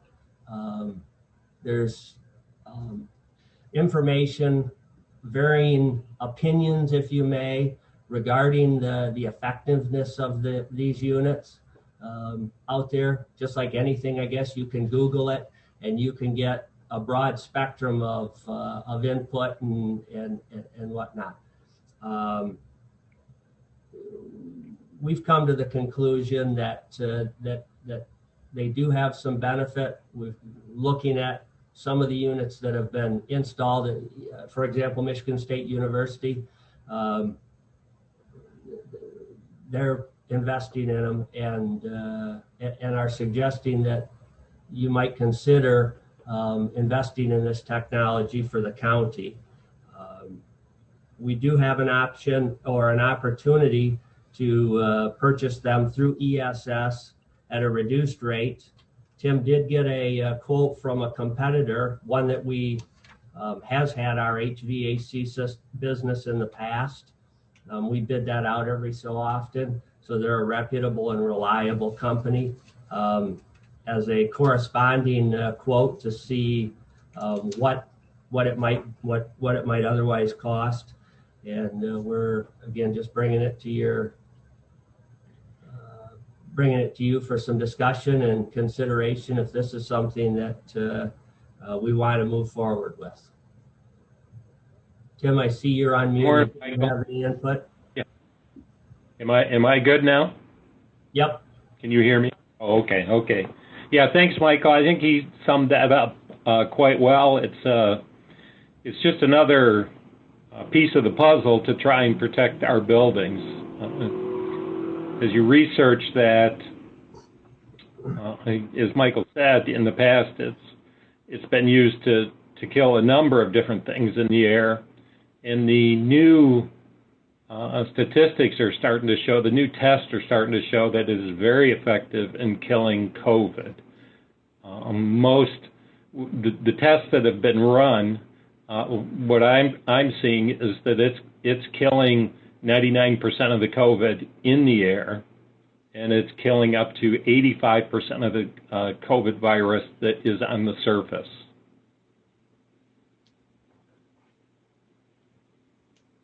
I'd be happy to answer any questions that I could. So it sounds like a piece of technology that more and more firms are adopting, and we can get it for a discounted price. Correct. Any questions or comments from commissioners? Hearing none, the question before the board is approval of the attached quotation from ESS Incorporated in the amount of $30,000 to install 75 bipolar ionization units in the HVAC systems at the courthouse, courts and law building, Titan Center, health department building, and the sheriff's department. The clerk will call the roll. Gibson, Yes. Jackson, Yes. Smelker, Yes. Campbell, Yes. Connor, Yes. Getty, Yes. Geiger. Yes, motion carries. Mr. Chairman? Yeah. I would just make one more comment. You'll notice that that does not include all of our buildings. At some point, we may take a look at all of our other buildings. This just happens to work. We tried to identify some key buildings. Again, we have others, not that they're any less important. And so we'll be taking a look at those buildings as well, and maybe talking with, to the degree that those buildings are operated by special revenue funds or other boards, talking with them as well. Great, thank you. Next item. I move for the approval to reappoint Robert Vanderbo, I hope I'm pronouncing it correctly, to serve on the Berry County Building Authority for a 3-year term that began on January 1st, 2021 and expires on December 31st, 2023. Support, Gibson. Now let's see you spell it. He's my constituent. I haven't spelled his name right for like 10 years. We all know Bobby's an easygoing guy. Motion by Getty, supported by, for the approval to reappoint Robert Vanderbo to serve on the Berry County Building Authority for a 3-year term that began on January 1st, 2021 and expires on December 31st, 2023. Is there any discussion? Hearing none, the clerk call the roll. Jackson, Yes. Smelker, Yes. Campbell, Yes. Connor, Yes. Getty, Yes. Gibson, Yes. Geiger. Yes, motion carries. I move for the approval of the request from the city of Hastings to place the sculpture Buck on the courthouse lawn adjacent to Church Street, just south of the sidewalk. Support, Gibson. Motion by Getty, supported by Gibson, for approval of the request from the city of Hastings to place the sculpture Buck on the courthouse lawn adjacent to Church Street, just south of the sidewalk. Discussion. We do have a representative from the city of Hastings on the call that can tell us about this request and possibly show us some pictures. All right. Well, I just tried to share my screen, but it said that the host has disabled participant screen sharing. Okay. Can we So, allow her to share her screen? Thank you for being with us today. yes. We'll just But meanwhile, I can at least start talking. So the city of Hastings currently has a few sculptures on display, which I'm sure you guys have seen before. We currently have 29 sculptures that are on display, and one of those sculptures the city owns. So we this year have been donated another sculpture, which is Buck. There is. I'm not 100% sure. No. All right. John, we can hear you. Yeah. She's now the host, Ben.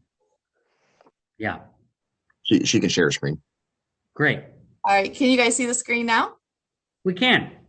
You can. Excellent. Okay.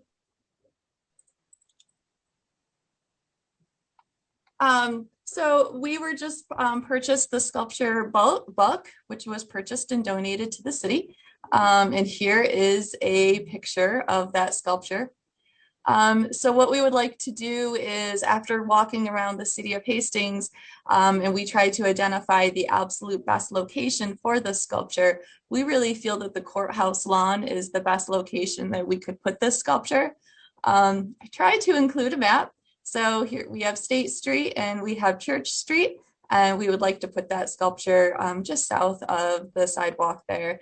It's a fairly small sculpture, so it shouldn't really interrupt any of the events that happen on the courthouse lawn.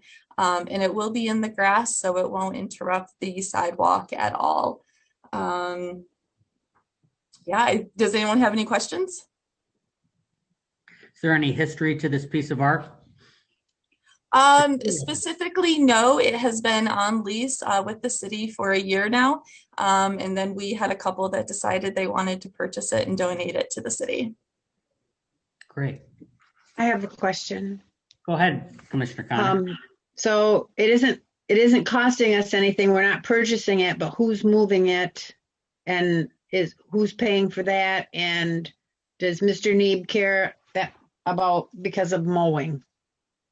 Yeah, I'm not sure exactly how it would impact mowing. I know that the sculptures that we have had in the city, they're able to go around them fairly easily. It doesn't really have, it doesn't have a lot that sticks out. So being able to mow around it shouldn't be a huge problem. It's not like other sculptures that we have that will stick out from their base.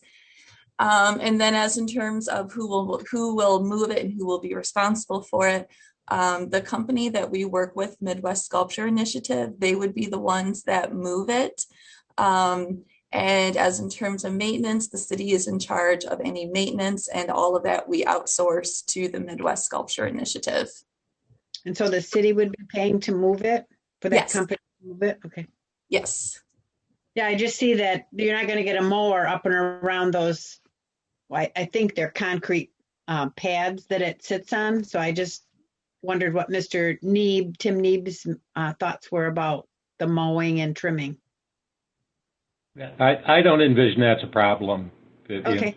All right. Thank you. Thank you. That's all. That's all I have. Sculptures and placing art on the courthouse lawn, I think naturally think of mismatches in landmarks across the state and the country. But this fits pretty well. I mean, it kind of feels Berry County-ish. I think it blends in. So I'm fine with this. I don't know. What do you guys think? Mr. Chairman, can I interrupt for just a minute? Yeah, if you had some good art critiques, Michael, go ahead. I don't, other than Maya. Do you have the picture that shows actually the space on the lawn? Mm-hmm. You know, I thought I had that, but I don't have that available right here. No. Okay. It's in the packet. Okay, so the board does know. Then that gives a pretty good idea of the where it would be. It would be okay.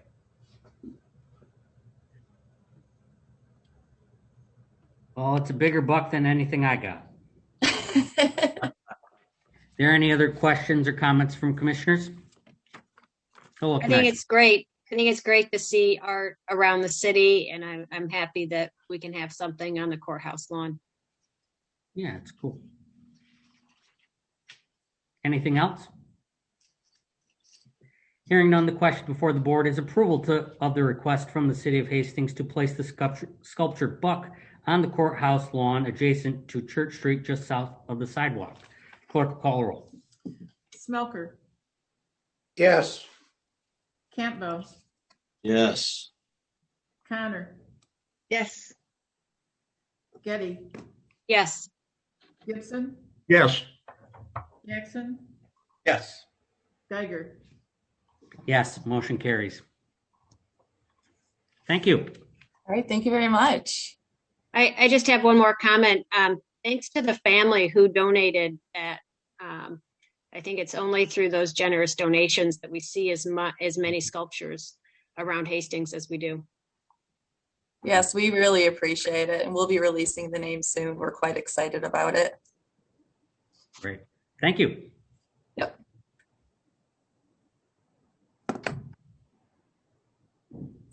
I move for the approval of the attached MERS Defined Benefit Plan Adoption Agreement Amendment to bridge members of Division 15 Central Dispatch Supervisors from a B4 at 2.5% multiplier to a B-2 2% multiplier with an employee contribution of 1% effective January 1st, 2021.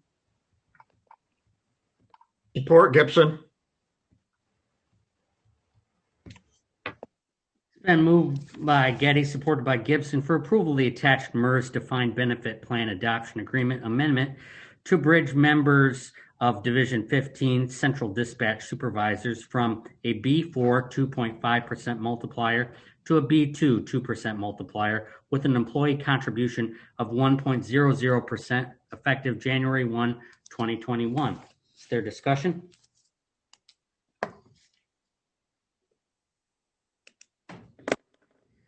Hearing none, the clerk call the roll. Campbell, Yes. Connor, Yes. Getty, Yes. Gibson, Yes.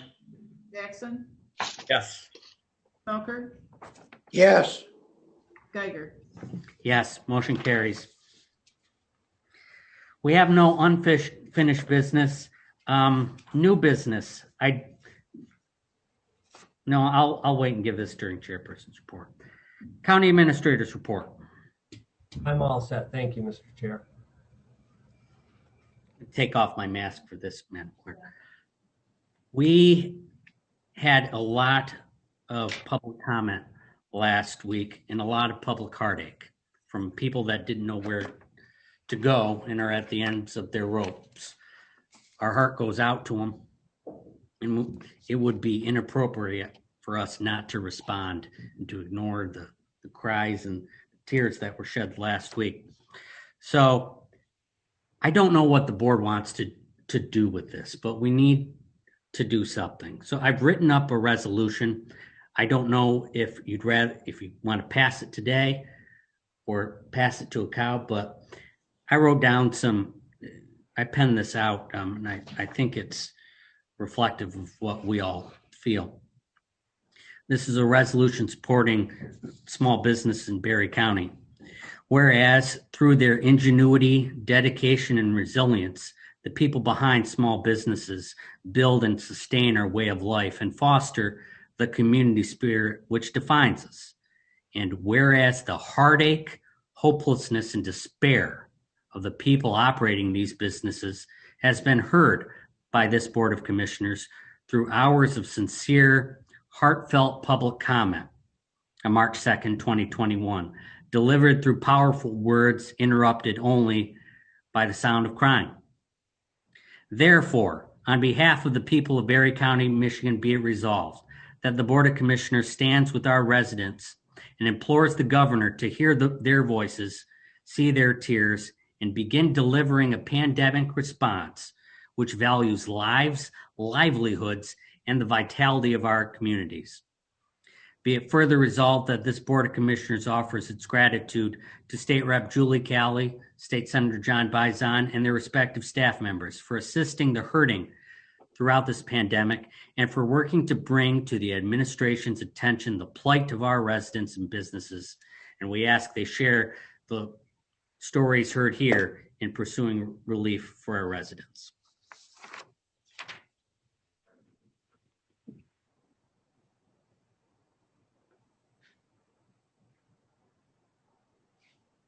The most powerful message that we can send is the message that was spoken. But what are the board's wishes? I think it's a good idea. I would agree with Hoop. I have no idea how to qualify your statement about Representative Calley or Senator Bison. Well, having worked with them throughout this pandemic and speaking with them, they're just as frustrated with the administration as anybody. I mean, the governor ran on a platform of building bridges, and she's not working with the legislature. I understand that, but I wondered what they have been doing. You talked in your resolution about their work. What is that? Yeah, We're frustrated that the legislature doesn't seem to have more ability to legislate. There we go. In a legislative role, I know constituent casework, so I apologize for not adding stuff to it, but they're taking, 50 to 100 unemployment calls a week, of people that can't get through to the system, and they're desperate for help. The unemployment failures have really put people in a tough spot. So I did speak with Representative Calley's office not too long ago, and a lot of hurting people, a lot of tears being shed, a lot of desperation. But is there legislation that is helping the small businesses? I'm only, I don't know. My resolution only speaks to the constituent casework and the ground level assistance that they're providing.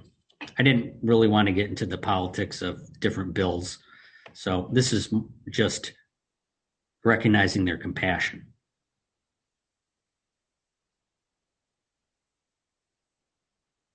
I guess the bigger question is, do we want to pass a resolution?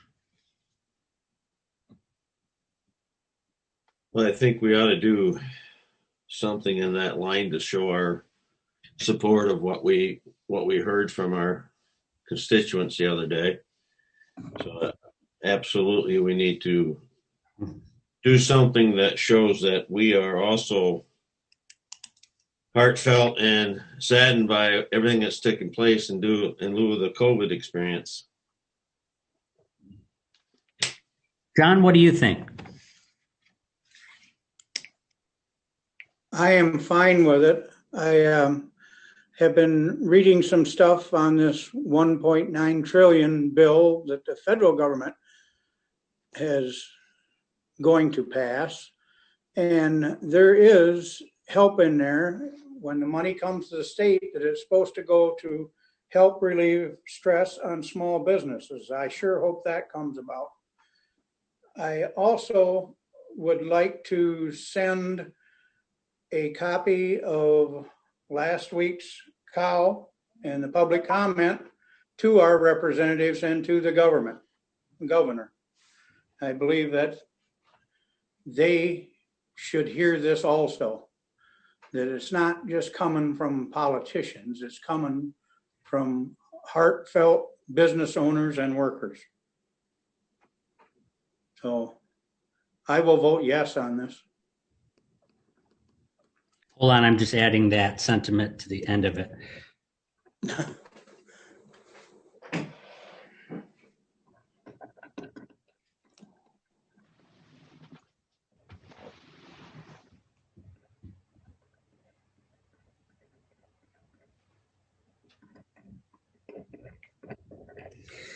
So we would add, be it further resolved that a copy of this resolution and a recording of the March 2nd meeting be sent to the governor and our local legislators.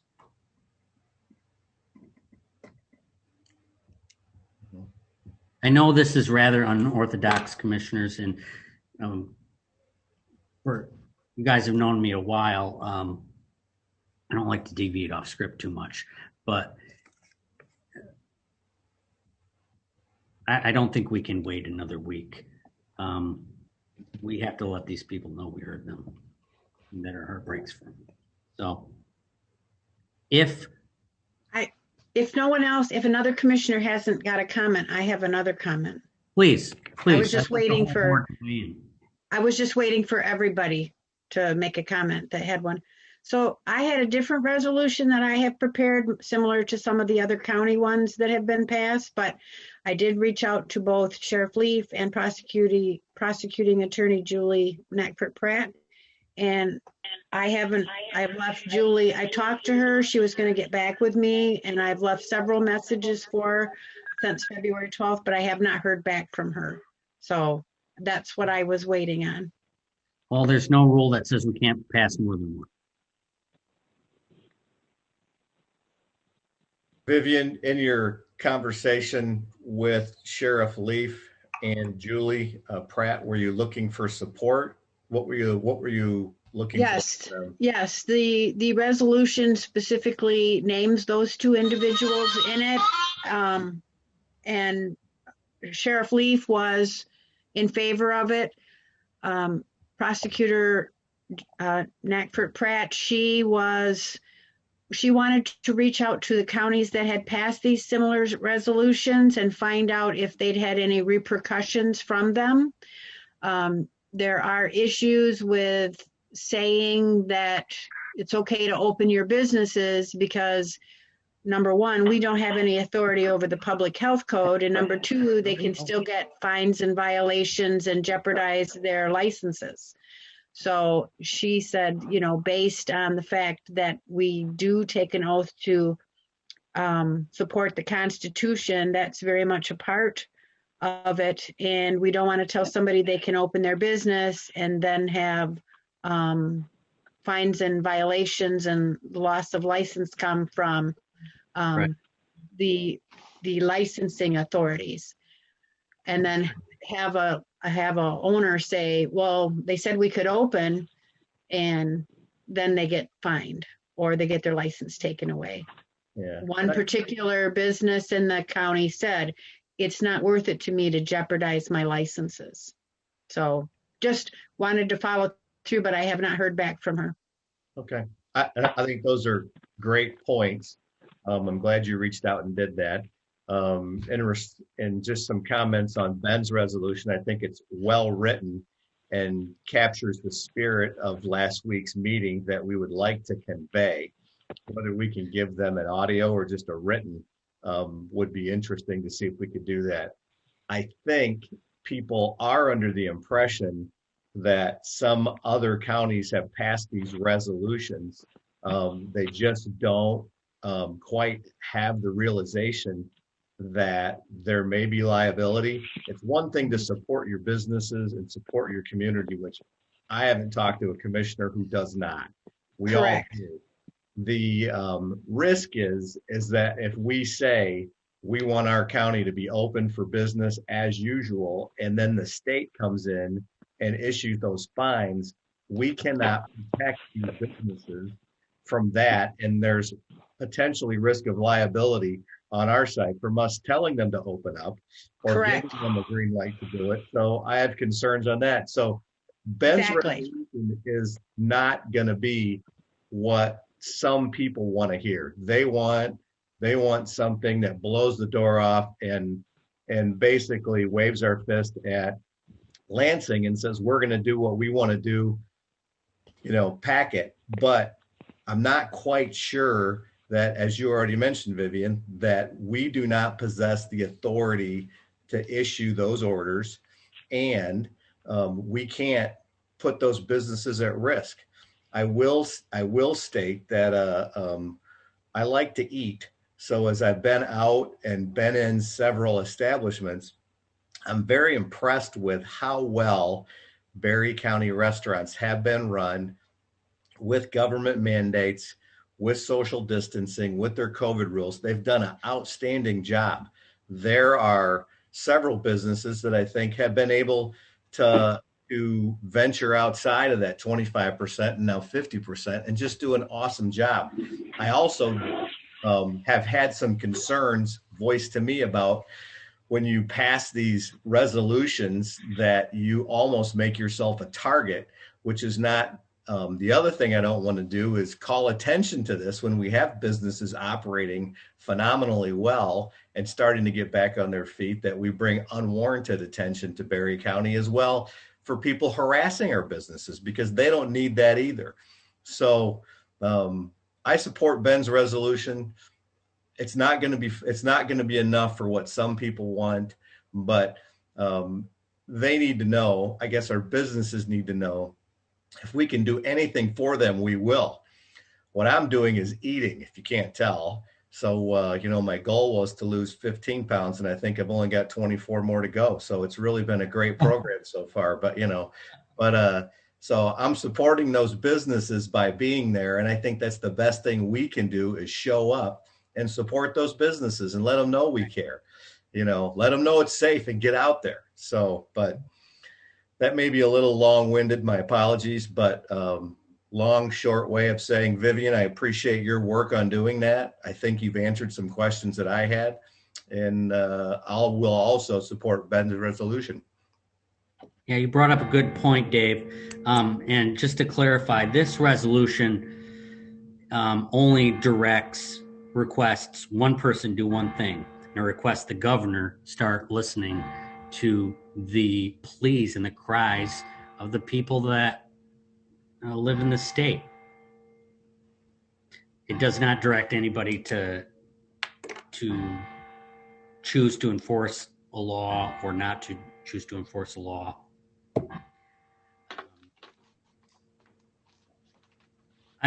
Bruce, did you have, Bruce and I talked yesterday about this. Did you have any thoughts about, and he had some good perspectives.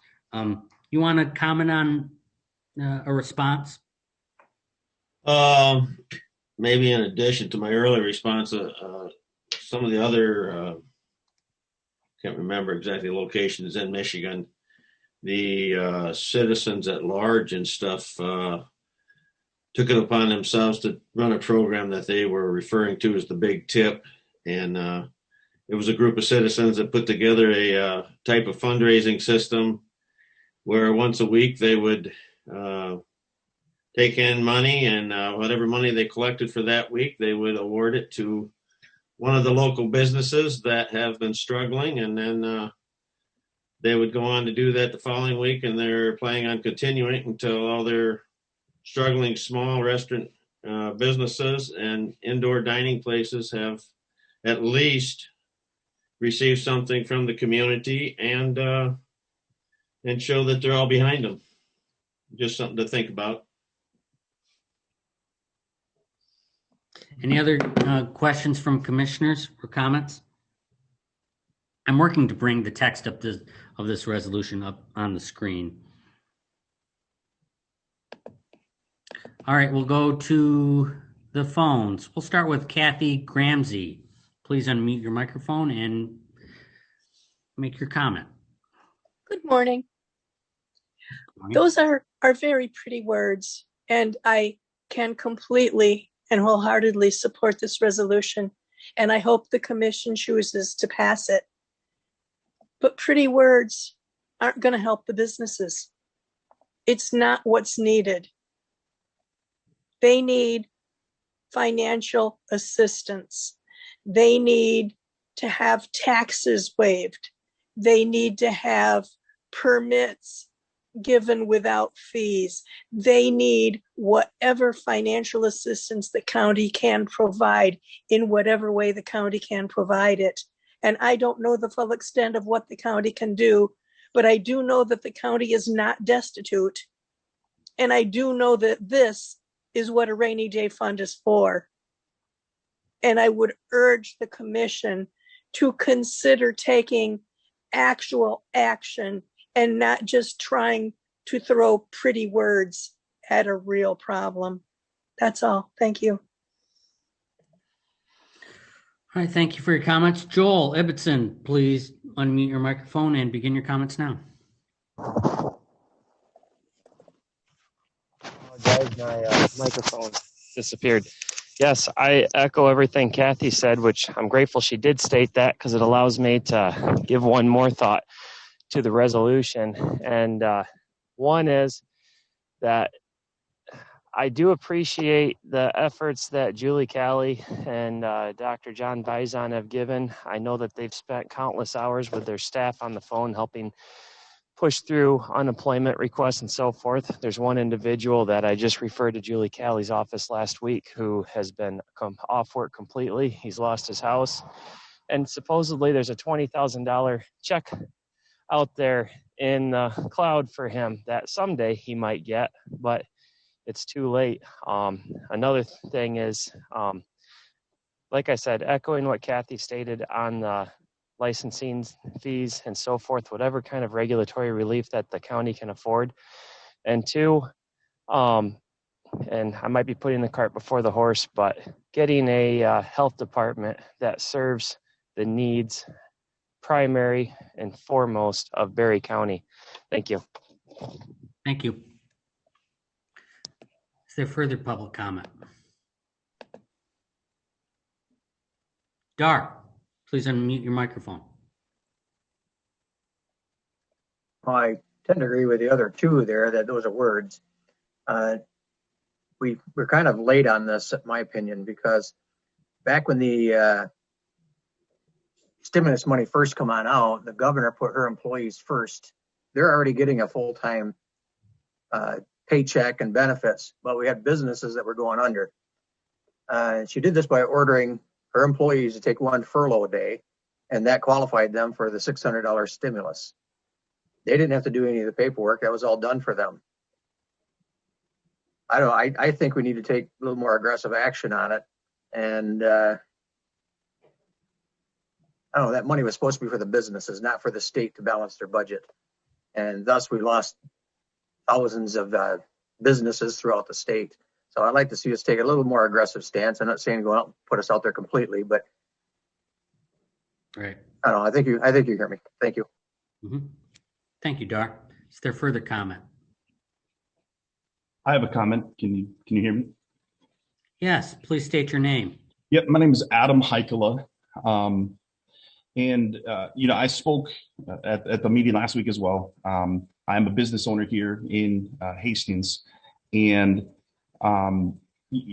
like they said, just to echo a little bit of what they said again is, yes, they are nice words in that statement, but those words really fall on deaf ears when it comes to the business owners and the people that are struggling, just regular people in general, because it's not just the business owners, it's their employees. It's all of the different businesses that are connected together across the community that truly depend upon each other for success. And this is really about you as the leaders in the county.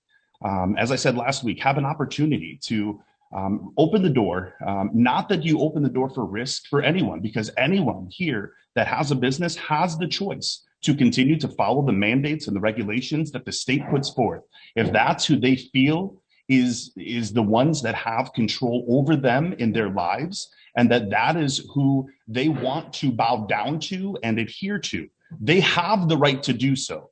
But you as leaders of the county have an ability to say, hey, we are not going to work with those tyrants. They have been deemed unconstitutional already based upon the use of the governor's law and the 1945 law at all. It is unconstitutional. Her actions, again, are unconstitutional. It just hasn't gotten all the way through the courts yet because we, for some reason, instead of listening to the people that are in our communities. You've said the businesses are doing a great job. They're taking care. They're doing all these precautions that I truly deem unnecessary. I think that they are, but again, other people, they don't. And so they are going to do them. That is what freedom is about saying, hey, this is a bad, scary time. You should you should take precautions, not force things upon everyone. That is what really the business owners are truly after. And so we do want to see more. Okay, thank you. Thank you. And I'll just say that I understand, and I believe every commissioner understands, that actions speak louder than words. And if there is a legal route for us to provide relief to our business owners, we're willing to take it. At our last Board of Health meeting, Commissioner Smelker led the charge and to find ways that we can reduce the regulatory costs on business owners who have to pay fees to the Berry District Health Department. These are things within our control that we know that are in our control. There's a lot of disagreement on what counties have the ability to do, but there's nothing that says we can't pass a resolution telling the governor to listen to the things that we heard last week.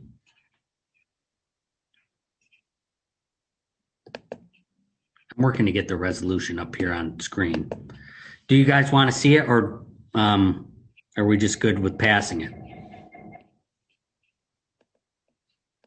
I'd like to hear it read in its entirety. Okay. Can I have a 3-minute break? Sure. All right. Be back here in 3 minutes.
Okay. We all back?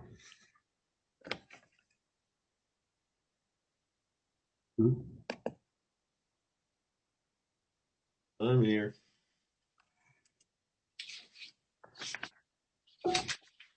I think Vivian had to leave. So this will be resolution 2021-7, resolution supporting our local businesses. Whereas through their ingenuity, dedication, and resilience, the people behind small businesses build and sustain our way of life and foster the community spirit which defines us. And whereas the heartache, hopelessness, and despair of the people operating these businesses have been heard by the Board of Commissioners through hours of sincere, heartfelt public comment on March 2nd, 2021, delivered through powerful words interrupted only by the sound of crying. And therefore, on behalf of the people of Berry County, Michigan, be it resolved that the Board of Commissioners stands with our residents, implores the governor to hear their voices, see their tears, and begin delivering a pandemic response which values lives, livelihoods, and the vitality of our communities. Be it further resolved that this Board of Commissioners offers its gratitude to State Rep. Julie Calley, State Senator John Bison, and their respective staff members for assisting the hurting throughout this pandemic, and for working to bring the administration's attention to the plight of our residents and businesses, and ask that they share the local stories they heard here in pursuing relief for our residents.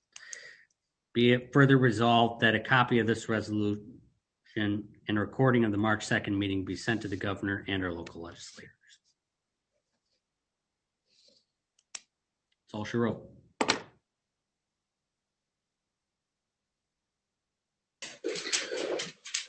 Ben, I don't see why this shouldn't go on the cow, and we will have it in writing, and it'll give the people a chance to comment on it more than pro and con. What's your thoughts? My thought is you can always pass more resolutions.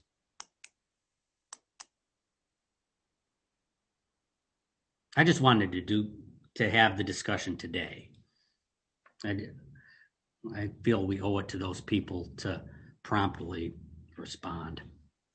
So it's up to you. I guess I'm going to poll the board. If you feel this should be postponed to a cow, raise your hand. No. Okay. Doesn't seem like there's a consensus. What, Ben, just as a thought, I mean, it may be a good idea to move this to a cow, and then that would also give potentially you and Vivian, chair, vice chair, a chance Yeah. to sit down with Michael and discuss what the other questions were.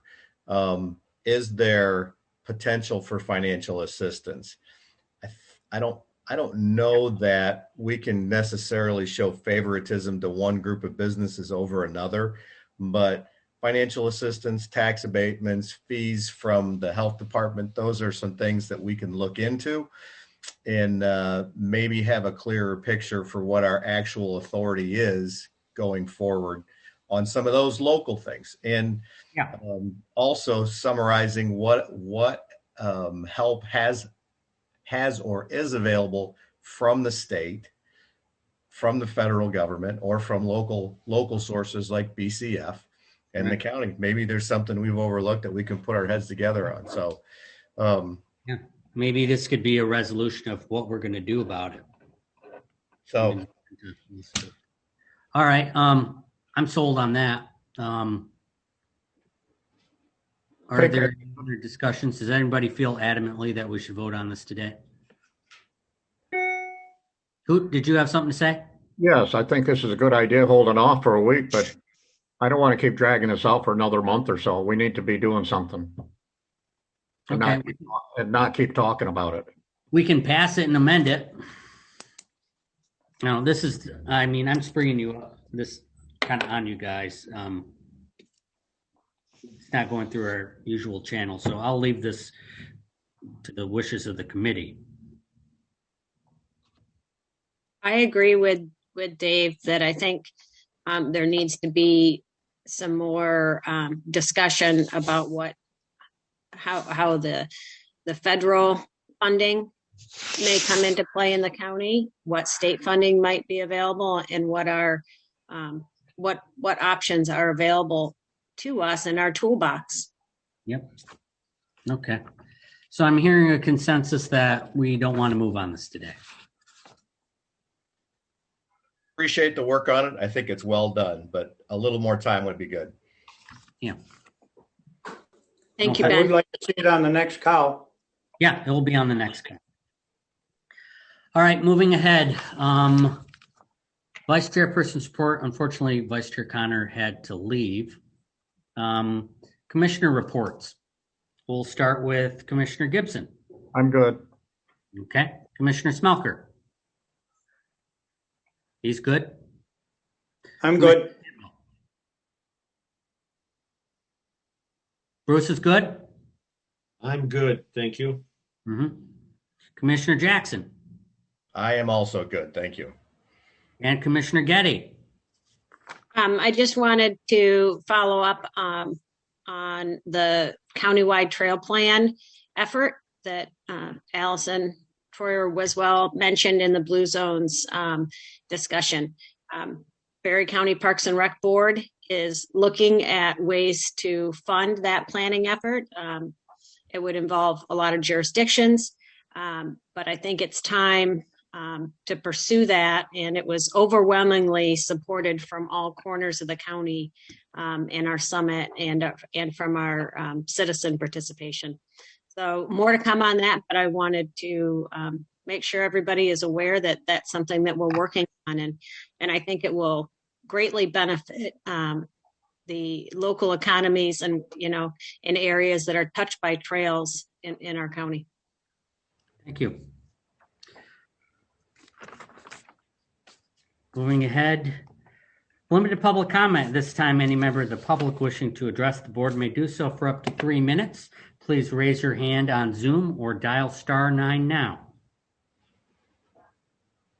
Mr. Nakagiri, a fellow commissioner from out in Livingston County.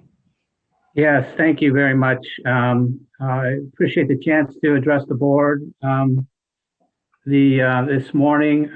I am a fellow commissioner. I am the chair of the Livingston County Board of Commissioners. We had passed a resolution in asking for the governor to change the way she allocates vaccines to the counties.